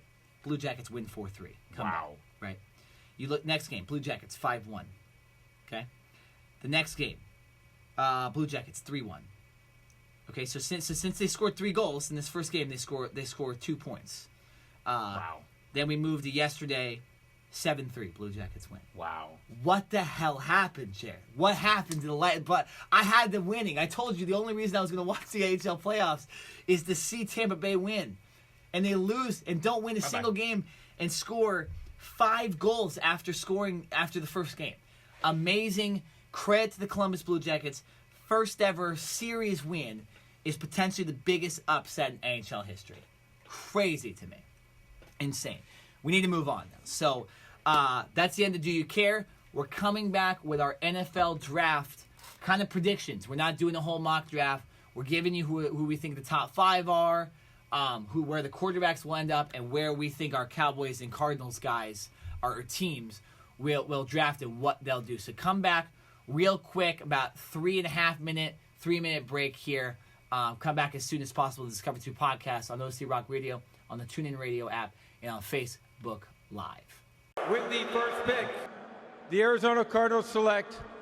Before I get started today, guys, I want to say a few things. Number one, we are not done with this process. We have not made a decision on the first overall pick. All right? Secondly, there are a number of players, in my opinion, and our scouts' opinion and our coaching staff's opinion, that warrant being the first overall selection. Have we received calls about trading for the first pick or any of our players? Those are the sort of things that I'm going to keep private and in-house. Welcome back to the Cover 2 podcast. Once again, I'm Jared Smith. And I'm Nick Nina. And this is our final segment of the show. We've had a jam-packed show for you today. We started out with Russell Wilson and his new NFL contract, extension, Tiger Woods winning his 5th green jacket. We had some NBA talk going over some of the biggest playoff games and a couple upset wins in the early first round. We had a jam-packed Do You Care? And now we're moving on to the NFL draft that we are 8 days away from. We're not going to give you our full list like Nick mentioned during the break. We will do that and reveal that a little later on Twitter and social media. Right now, we're just going to focus on the top 5 picks and tell you where the top quarterbacks are going to be and that type of thing. But obviously, Nick has changed his wardrobe once again. Yes. And if you didn't know he's a Cardinals fan, you know now. Right now. Okay, shout out to the Arizona Cardinals, #1 pick. Not only Jared did I bring this, but I also got personalized Arizona Cardinals. Oh my gosh! That I got at the game. Pretty sure. I'm surprised you don't have like red pants and just the whole thing. I just don't have red pants. Right. But so I'm gonna wave the towel here for the #1 pick. Here, I'm not throwing in the white towel, but I'm celebrating here. The Cardinals #1 pick. The draft is going to be so entertaining next week. And now we'll get down to it and see who we think the Cardinals are going to pick. I'm going to let Jared pick first and say who he thinks will go #1 overall in the draft. Is there anything we want to discuss real quick before that, though, before we kind of start going into our top 5 picks? I'll say this. Every year, the draft will always surround the quarterback position. The quarterback position is undoubtedly the not only toughest position to play in the NFL, but if you don't have a quarterback, you're probably not winning, as Nick right here is putting his towel over the mic and showing it to the world. Yeah, if you can see it. Yeah, it's the most important position. So no matter if it's a good quarterback draft class or maybe a not-so-good quarterback draft class, we will always talk about the quarterbacks. In this year's case, I would say you have 2 quarterbacks that are in the top tier, and then you have, a bunch of good quarterbacks who probably could be starters, and some of them will probably be backups in the NFL. The 2 that I want to focus on are Kyler Murray of Oklahoma, and then Ohio State, and I don't know why. Dwayne Haskins. Thank you very much. The last 2 months, Kyler Murray has been projected to go to the Arizona Cardinals #1. Yes. Mainly because Cliff Kingsbury is the head coach, and he is in love with Kyler Murray. He knows Kyler Murray well, and the type of offense that Cliff Kingsbury wants to run is something that fits Kyler Murray very, very well. So it seems like a match. Guess what? Last year, the Arizona Cardinals, with their first overall pick, drafted Josh Rosen. Now, Cliff Kingsbury was not there, but Josh Rosen is still there. He showed up on day 1 for the voluntary offseason workouts, and whether he's doing that because he knows that will help in a trade, we do not know. The Cardinals came out and said they still do not know who they're taking #1. Ooh. I think that's a bunch of BS. I think it's BS, I think they've too. known for over a month. So with the first overall pick in the 2019 NFL Draft, the Arizona Cardinals select Kyler Murray. And I don't think it's a stretch. I don't think it's a surprise. I think when they get that pick, unless they get blown away by an offer right away, I think the Cardinals run up to that podium and hand select Kyler Murray number 1 overall. Very interesting there. I do agree with you. I think the Cardinals were BSing yesterday with pretty much everything they said. I don't think they know how to do it as well. They're not used to having number 1 pick, which I guess in some ways is a good thing. Right. Not being used to the number 1 pick, like, say, the Cleveland Browns or the Oakland Raiders or anything like that. But, without further ado, with the first pick in the 2019 NFL Draft, Nick Nenad has the Arizona Cardinals selecting quarterback Kyler Murray from the University of Oklahoma. Guys, it's going to happen, okay? You don't have this much hype around a pick for it not to happen. We saw late last year Baker Mayfield. People said he might be number 1. He ends up number 1. Most of the time, you don't have a giant surprise. It's not totally out of the realm of possibility that Kyler Murray gets drafted for the Cardinals because they don't have that solid quarterback pick.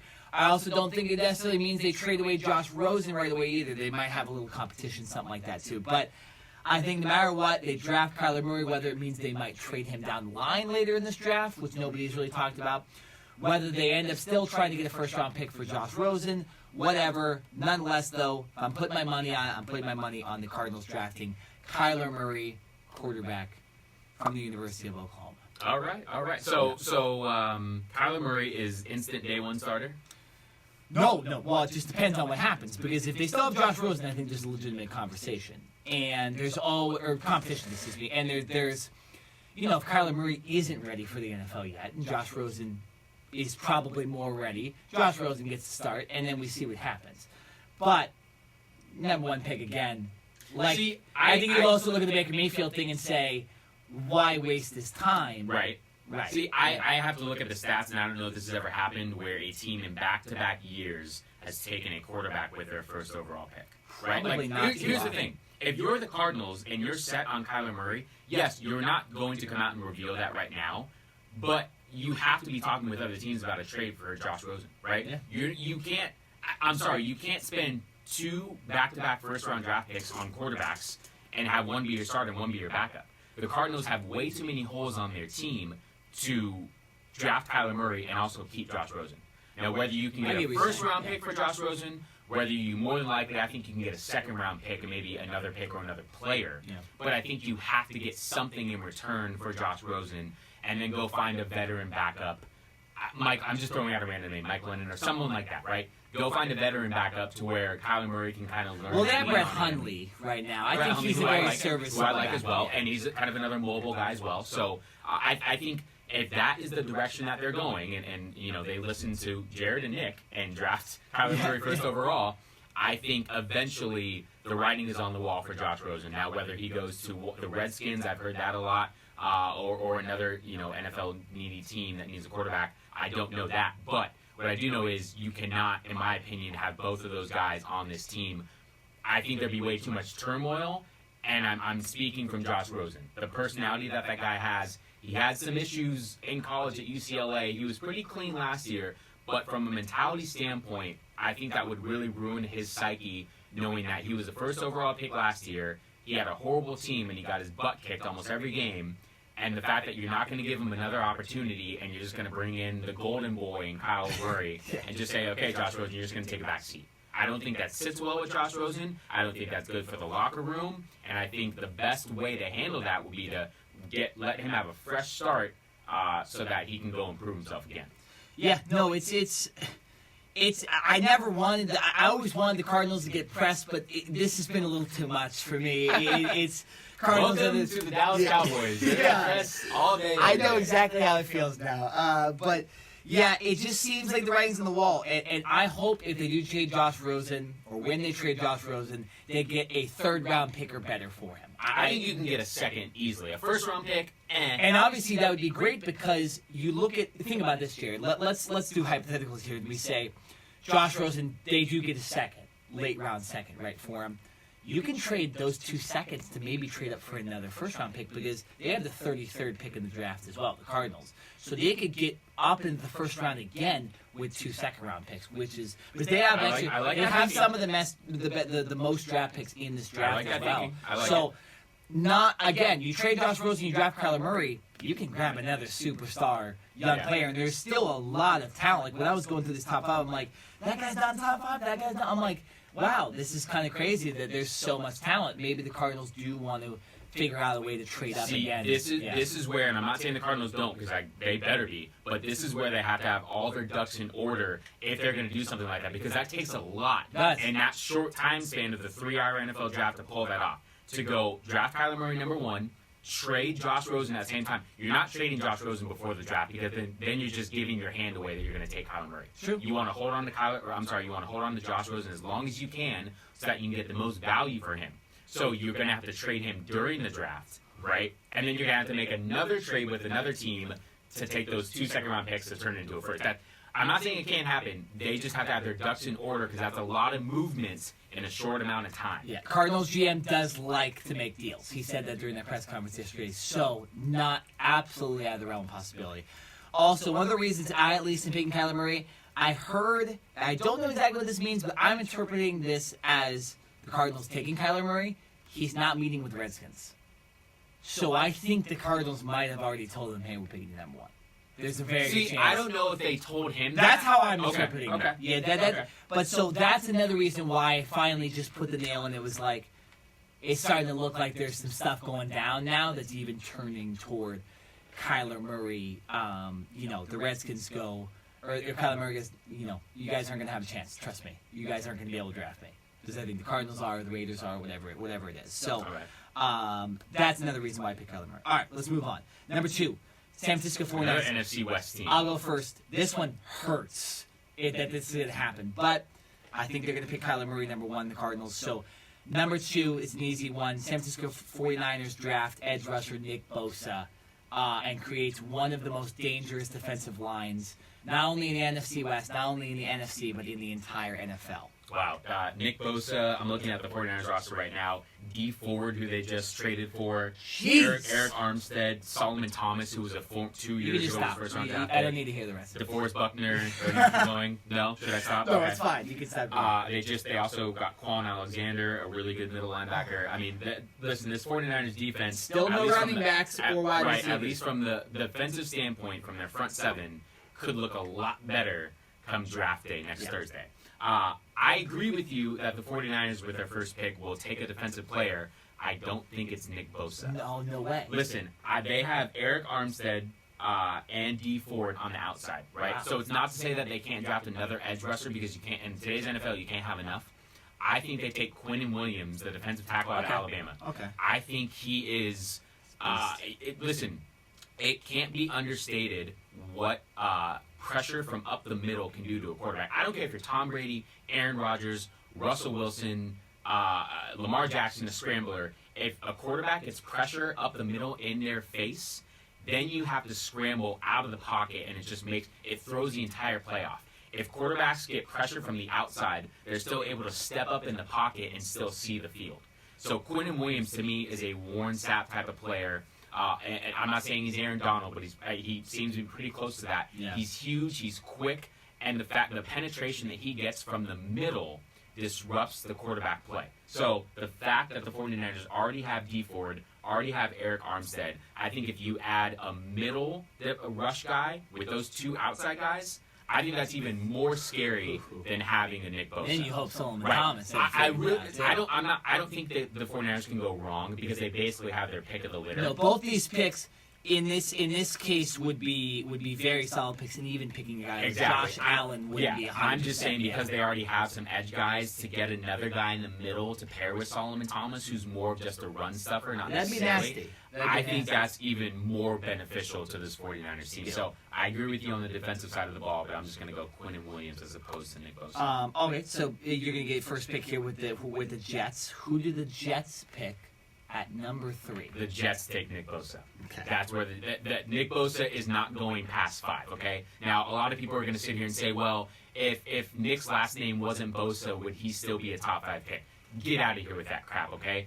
His family, his dad, their dad was the first round pick. Obviously, Joey Bosa is elite in the NFL.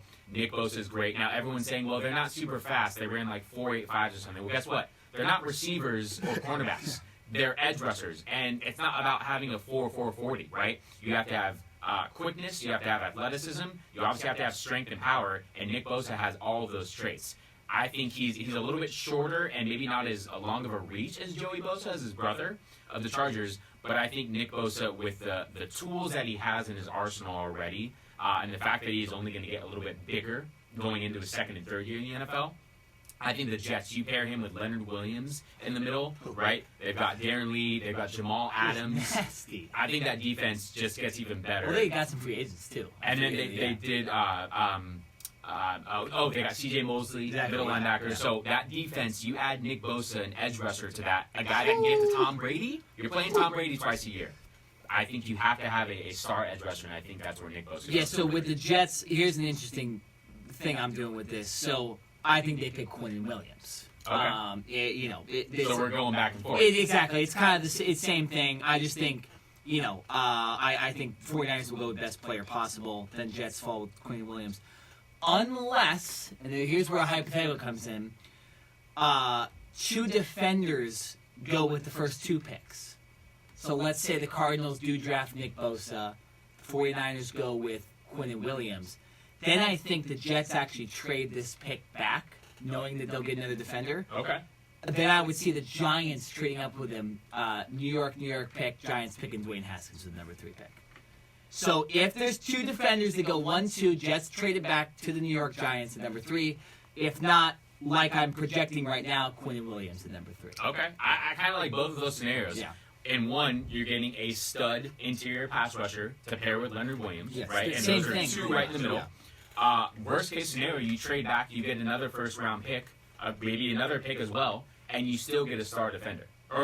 You get a Montez Sweat, you get a Josh Allen. Exactly. Yeah, right. you're going to get so something. I think if that pans out the way that those first two picks go, I think that's a win-win scenario. Yeah, and I think the Jets are like really close to where they don't need like that one more dude. They can take a gamble on a 9th, 8th, 10th pick, something like that, because they already have enough talent, I think, for in the future. They're going to be a playoff team in the next 2 or 3 years. So this pick is not like going to change their franchise. They already got that last year with Sam Darnold. So that's why I think they're the first team that would trade back. I don't think 49ers are trading back. I think the Cardinals would. I just don't think they are. Okay. So, all right. Let's move on to the Oakland Raiders, who have 3 first-round picks. Yeah. 3. Yeah. We're starting with number 1. So I don't think they're trading back. Okay, they might be the team I think that trades up to number 1 potentially with the Cardinals, because they could at worst give away 2 first-round picks, get the number 1 pick, and still have another one, right? So, or trade their second-round pick. They're not going to do that, in my opinion. I think they draft, in my current draft, Josh Allen, edge rusher, or Quinnen Williams if the Giants go and grab, if the Giants do trade up for Dwayne Haskins.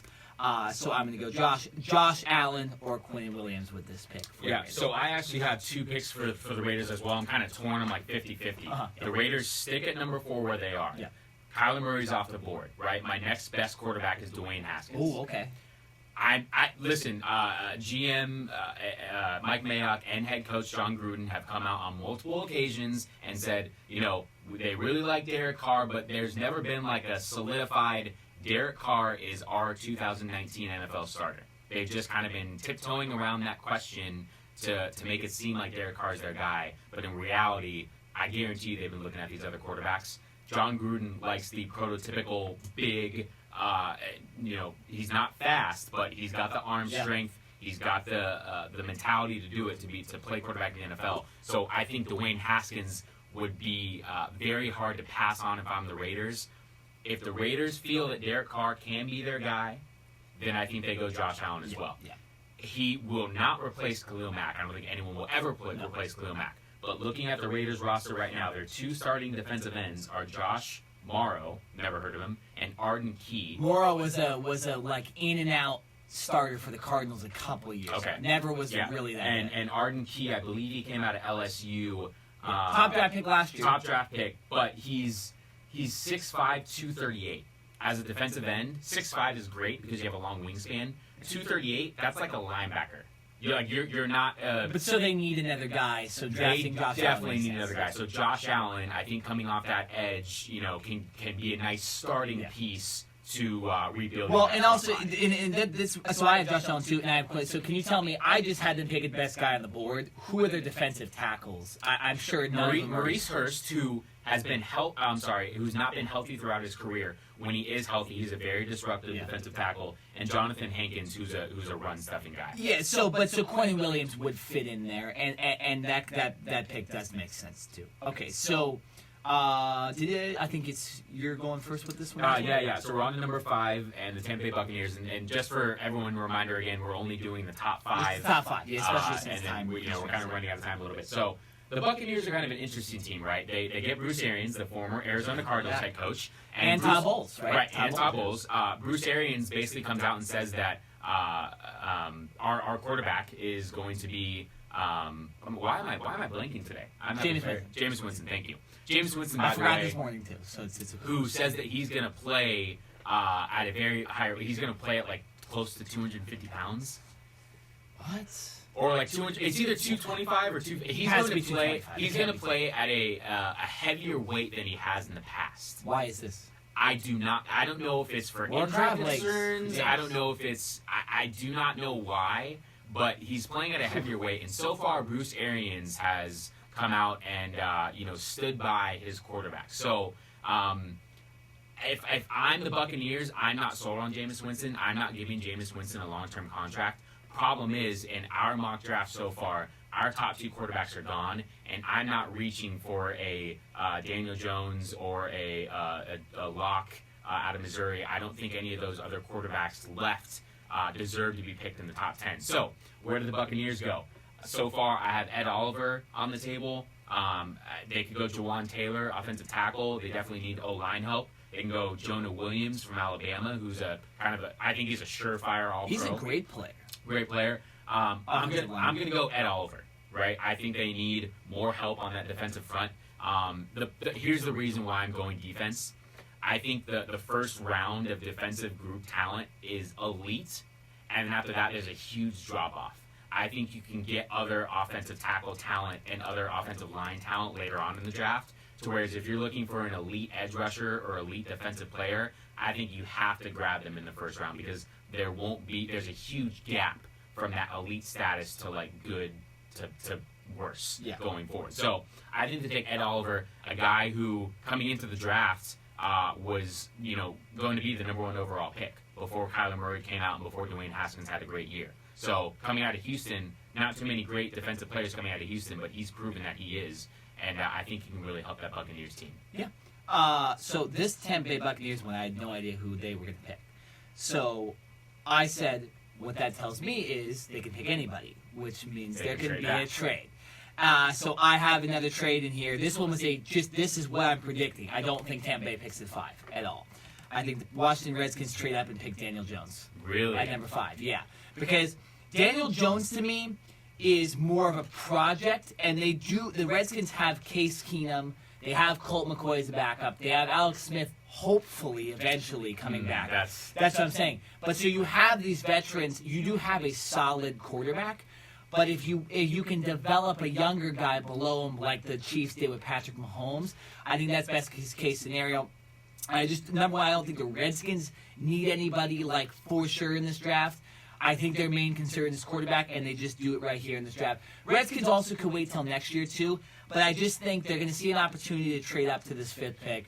They're going to grab Daniel Jones, and yeah. So that's my top 5. I do not think Tampa Bay picks at 5. I think they trade back somewhere, and I think if a trade's going to happen, there's not going to be an offensive lineman pick. There's not going to be a defensive lineman pick.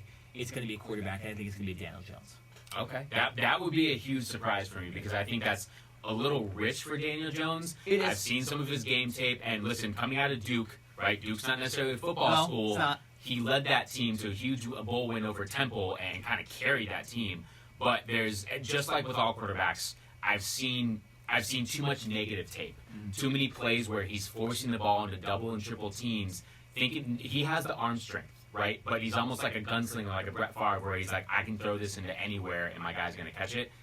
And the NFL, guys are only going to be better and faster and stronger, and he's going to have to check it down, right? Well, and that's why I'm saying I think there's no way he plays next year, which is why I think this is a smart pick in the way of Redskins, because they have Keenum. They have McCoy that can play next year.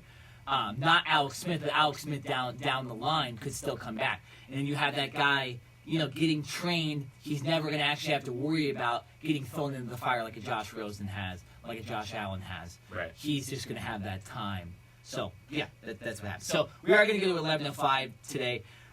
Really quickly, Jared, you just got to do this quick. We kind of have already explained it anyways. Who are your quarterback destinations? You had Kyler Murray to the Cardinals. You had Haskins to the Raiders. Potentially Haskins to the Okay, Raiders. so who do you have Haskins going to?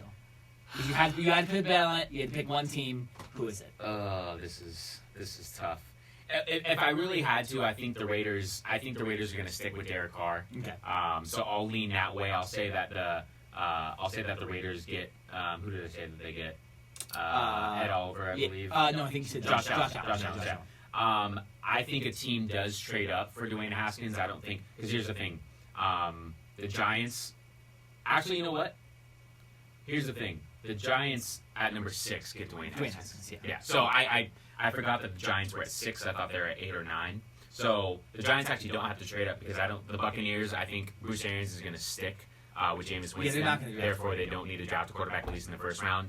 Giants at number 6, and in my draft, I don't have them moving up. I have them sticking at 6, so I'll give Dwayne Haskins. And then, so for this too, if you don't think any other quarterbacks getting drafted in the first round, then you could just be done. I'm not saying that. I think other quarterbacks will, but I think it's in like the 20s or the late teens. Where do you think those guys go? So it's probably Drew Lock and Daniel Jones. Right. So I could see Miami definitely needing a quarterback.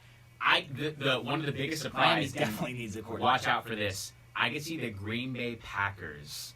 Whether they stay at 12 or whether they move back. Oh, gosh. That's Here's the thing. When Brett Favre was 35, they drafted Aaron Rodgers. Aaron Rodgers is 35 right now. Well, look at that. Right? Good research. They both won a Super Bowl at that time when they were 35. And it had been 8 years since Brett Favre won a Super Bowl when they drafted Aaron Rodgers. Crazy. It's been 8 years since Aaron Rodgers won a Super Bowl, right? So I think the Packers, having already done this and knowing how it works, could potentially draft Aaron Rodgers' successor. I'm not saying Aaron Rodgers is going anywhere, right? Because we've seen Tom Brady play till he's 40. But they drafted Daniel Jones or a Locke or something like that. He sits back for 2 or 3 years or 4 years or whatever and develops, and you go from there. I'm not saying it's going to happen, but I'm telling you right now, you heard it on the Cover 2 podcast, do not be surprised if the Green Bay Packers take quarterback with their first I like that. I had not thought about that, but that does make sense. So, with mine, I said 3 of them already. So Kyler Murray, the Cardinals. I think no matter what, Haskins ends up with the Giants. And then I think Daniel Jones ends up with the Skins. And I think Drew Lock ends up with Miami. Miami, you need to draft a quarterback. If you want to wait for Tua, that makes sense or whatever. But I think that they need to draft at least a quarterback in this draft this year. Maybe do the Cardinals thing where if they're horrible again, you go draft the better guy and trade away the. You know what I'm saying? Yeah. We'll see. If the Cardinals do what they did, then maybe Miami thinks about possibly doing the same. 2 other potential teams, I'm not going to name quarterback names, but 2 other teams that I can see drafting a quarterback in the first round or early on in the draft. The Steelers, because we don't know what's going to happen with Big Ben. They do have Mason Rudolph, though. Yeah, but I don't know if he's shown enough yet for the Steelers to be confident that he could come in and take over. Big Ben is basically on like a year-to-year deal, right? He's coming in every year saying, I want to play, or I'm not sure, I'm skeptical. And then the Patriots sitting at 32, right? They already not screw things up, but they gave away Jimmy Garoppolo, and now they're sitting here really with Brian Hoyer as their backup, and he's just a seasoned veteran guy. So those 2 teams, who obviously have veteran Super Bowl winning quarterbacks, along with the Packers, I think could be in line to draft a future of their franchise quarterback. Exactly. So now, who do you think the Cowboys? What do you think they need with their first pick? I'll give you 2. I think it's defense no matter what. I think they either go defensive tackle or they go safety. I think defensive tackle is a little bit more of a need right now, especially with the fact that David Irving isn't going to be there. You have Randy Gregory, who's a defensive end, but he's right now indefinitely suspended. So even though they have DeMarcus Lawrence finally signed, they traded for Robert Quinn. You have Tyrone Crawford and some other nice pieces there. I think more for depth purposes, not a guy that has to come in and play right away or start right away. I think defensive tackle is the most pressing need, and then I would go to safety. So either way, I think they go defense at 58. Yeah, and so for the Cardinals, I think they're grabbing Kyler Murray, so that takes away what they could do in the first round. I think with the 33rd pick, if they keep that pick, I think they draft N'Keal Carey or another wide receiver. Steve Keim, out of Arizona State. wide receiver for Arizona State, because Keim he kind of did allude to the fact that they probably are going to draft a wide receiver. So I think if that happens, it's the 33rd pick or it's a little later. And I think if they do the Rosen thing and they do end up drafting back into the first round, I think they go defense. So they're either going to go defense with a higher pick, 33rd pick, I think they go receiver. Whether if it's N'Keal Carey, if it's the ASU, it's the Arizona connection, or if it's a Hollywood Brown, I'm forgetting the other guy that's really popular in this draft too. But MJ Metcalf. MJ Metcalf. Yeah, exactly. DJ Metcalf, I'm sorry. Yeah. So that's what I'm going with for that one, and so it should be very interesting. There you go. You hear the music right now, right there. If you're listening on OC Rock Radio and the TuneIn app, I'll just turn it down a little bit right there so you actually hear what I'm saying. If you're listening on Facebook Live, you're like, what's going on? There's no music. So next week, obviously, we will discuss anything about the NFL draft that we missed today. Might go a little in depth to see if maybe we're wrong about this. There might be a trade. So the Cardinals could trade away their first round pick.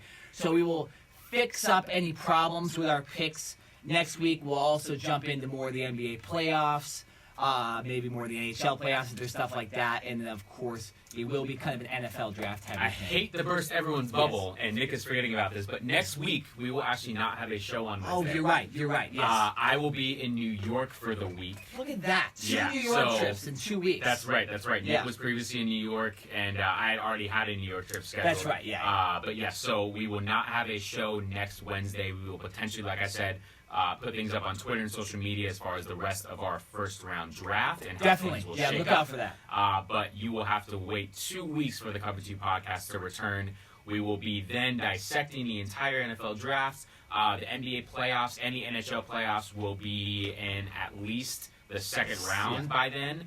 I'm sure there'll be more baseball news and things like that. So we have a week off next week. Nick is showing all of his colors right here, his bandwagon Blazers fan, his full-on Cardinals gear. Where's my stupid Clippers? Formerly Clipper Chris Paul. Come up the number right there. You got the Clippers. That's a lot of shirts, man. You must have been sweating. And, of course, the Masters green shirt. That's the coolest one of them all. So I wore all these today. All of them. So we hope you guys enjoyed the show. Thanks for watching. Continue to give us your feedback and comments. And we will be back in 2 weeks. I'm Jared Smith. I'm Nick Keenan. And this has been the Cover 2 Podcast.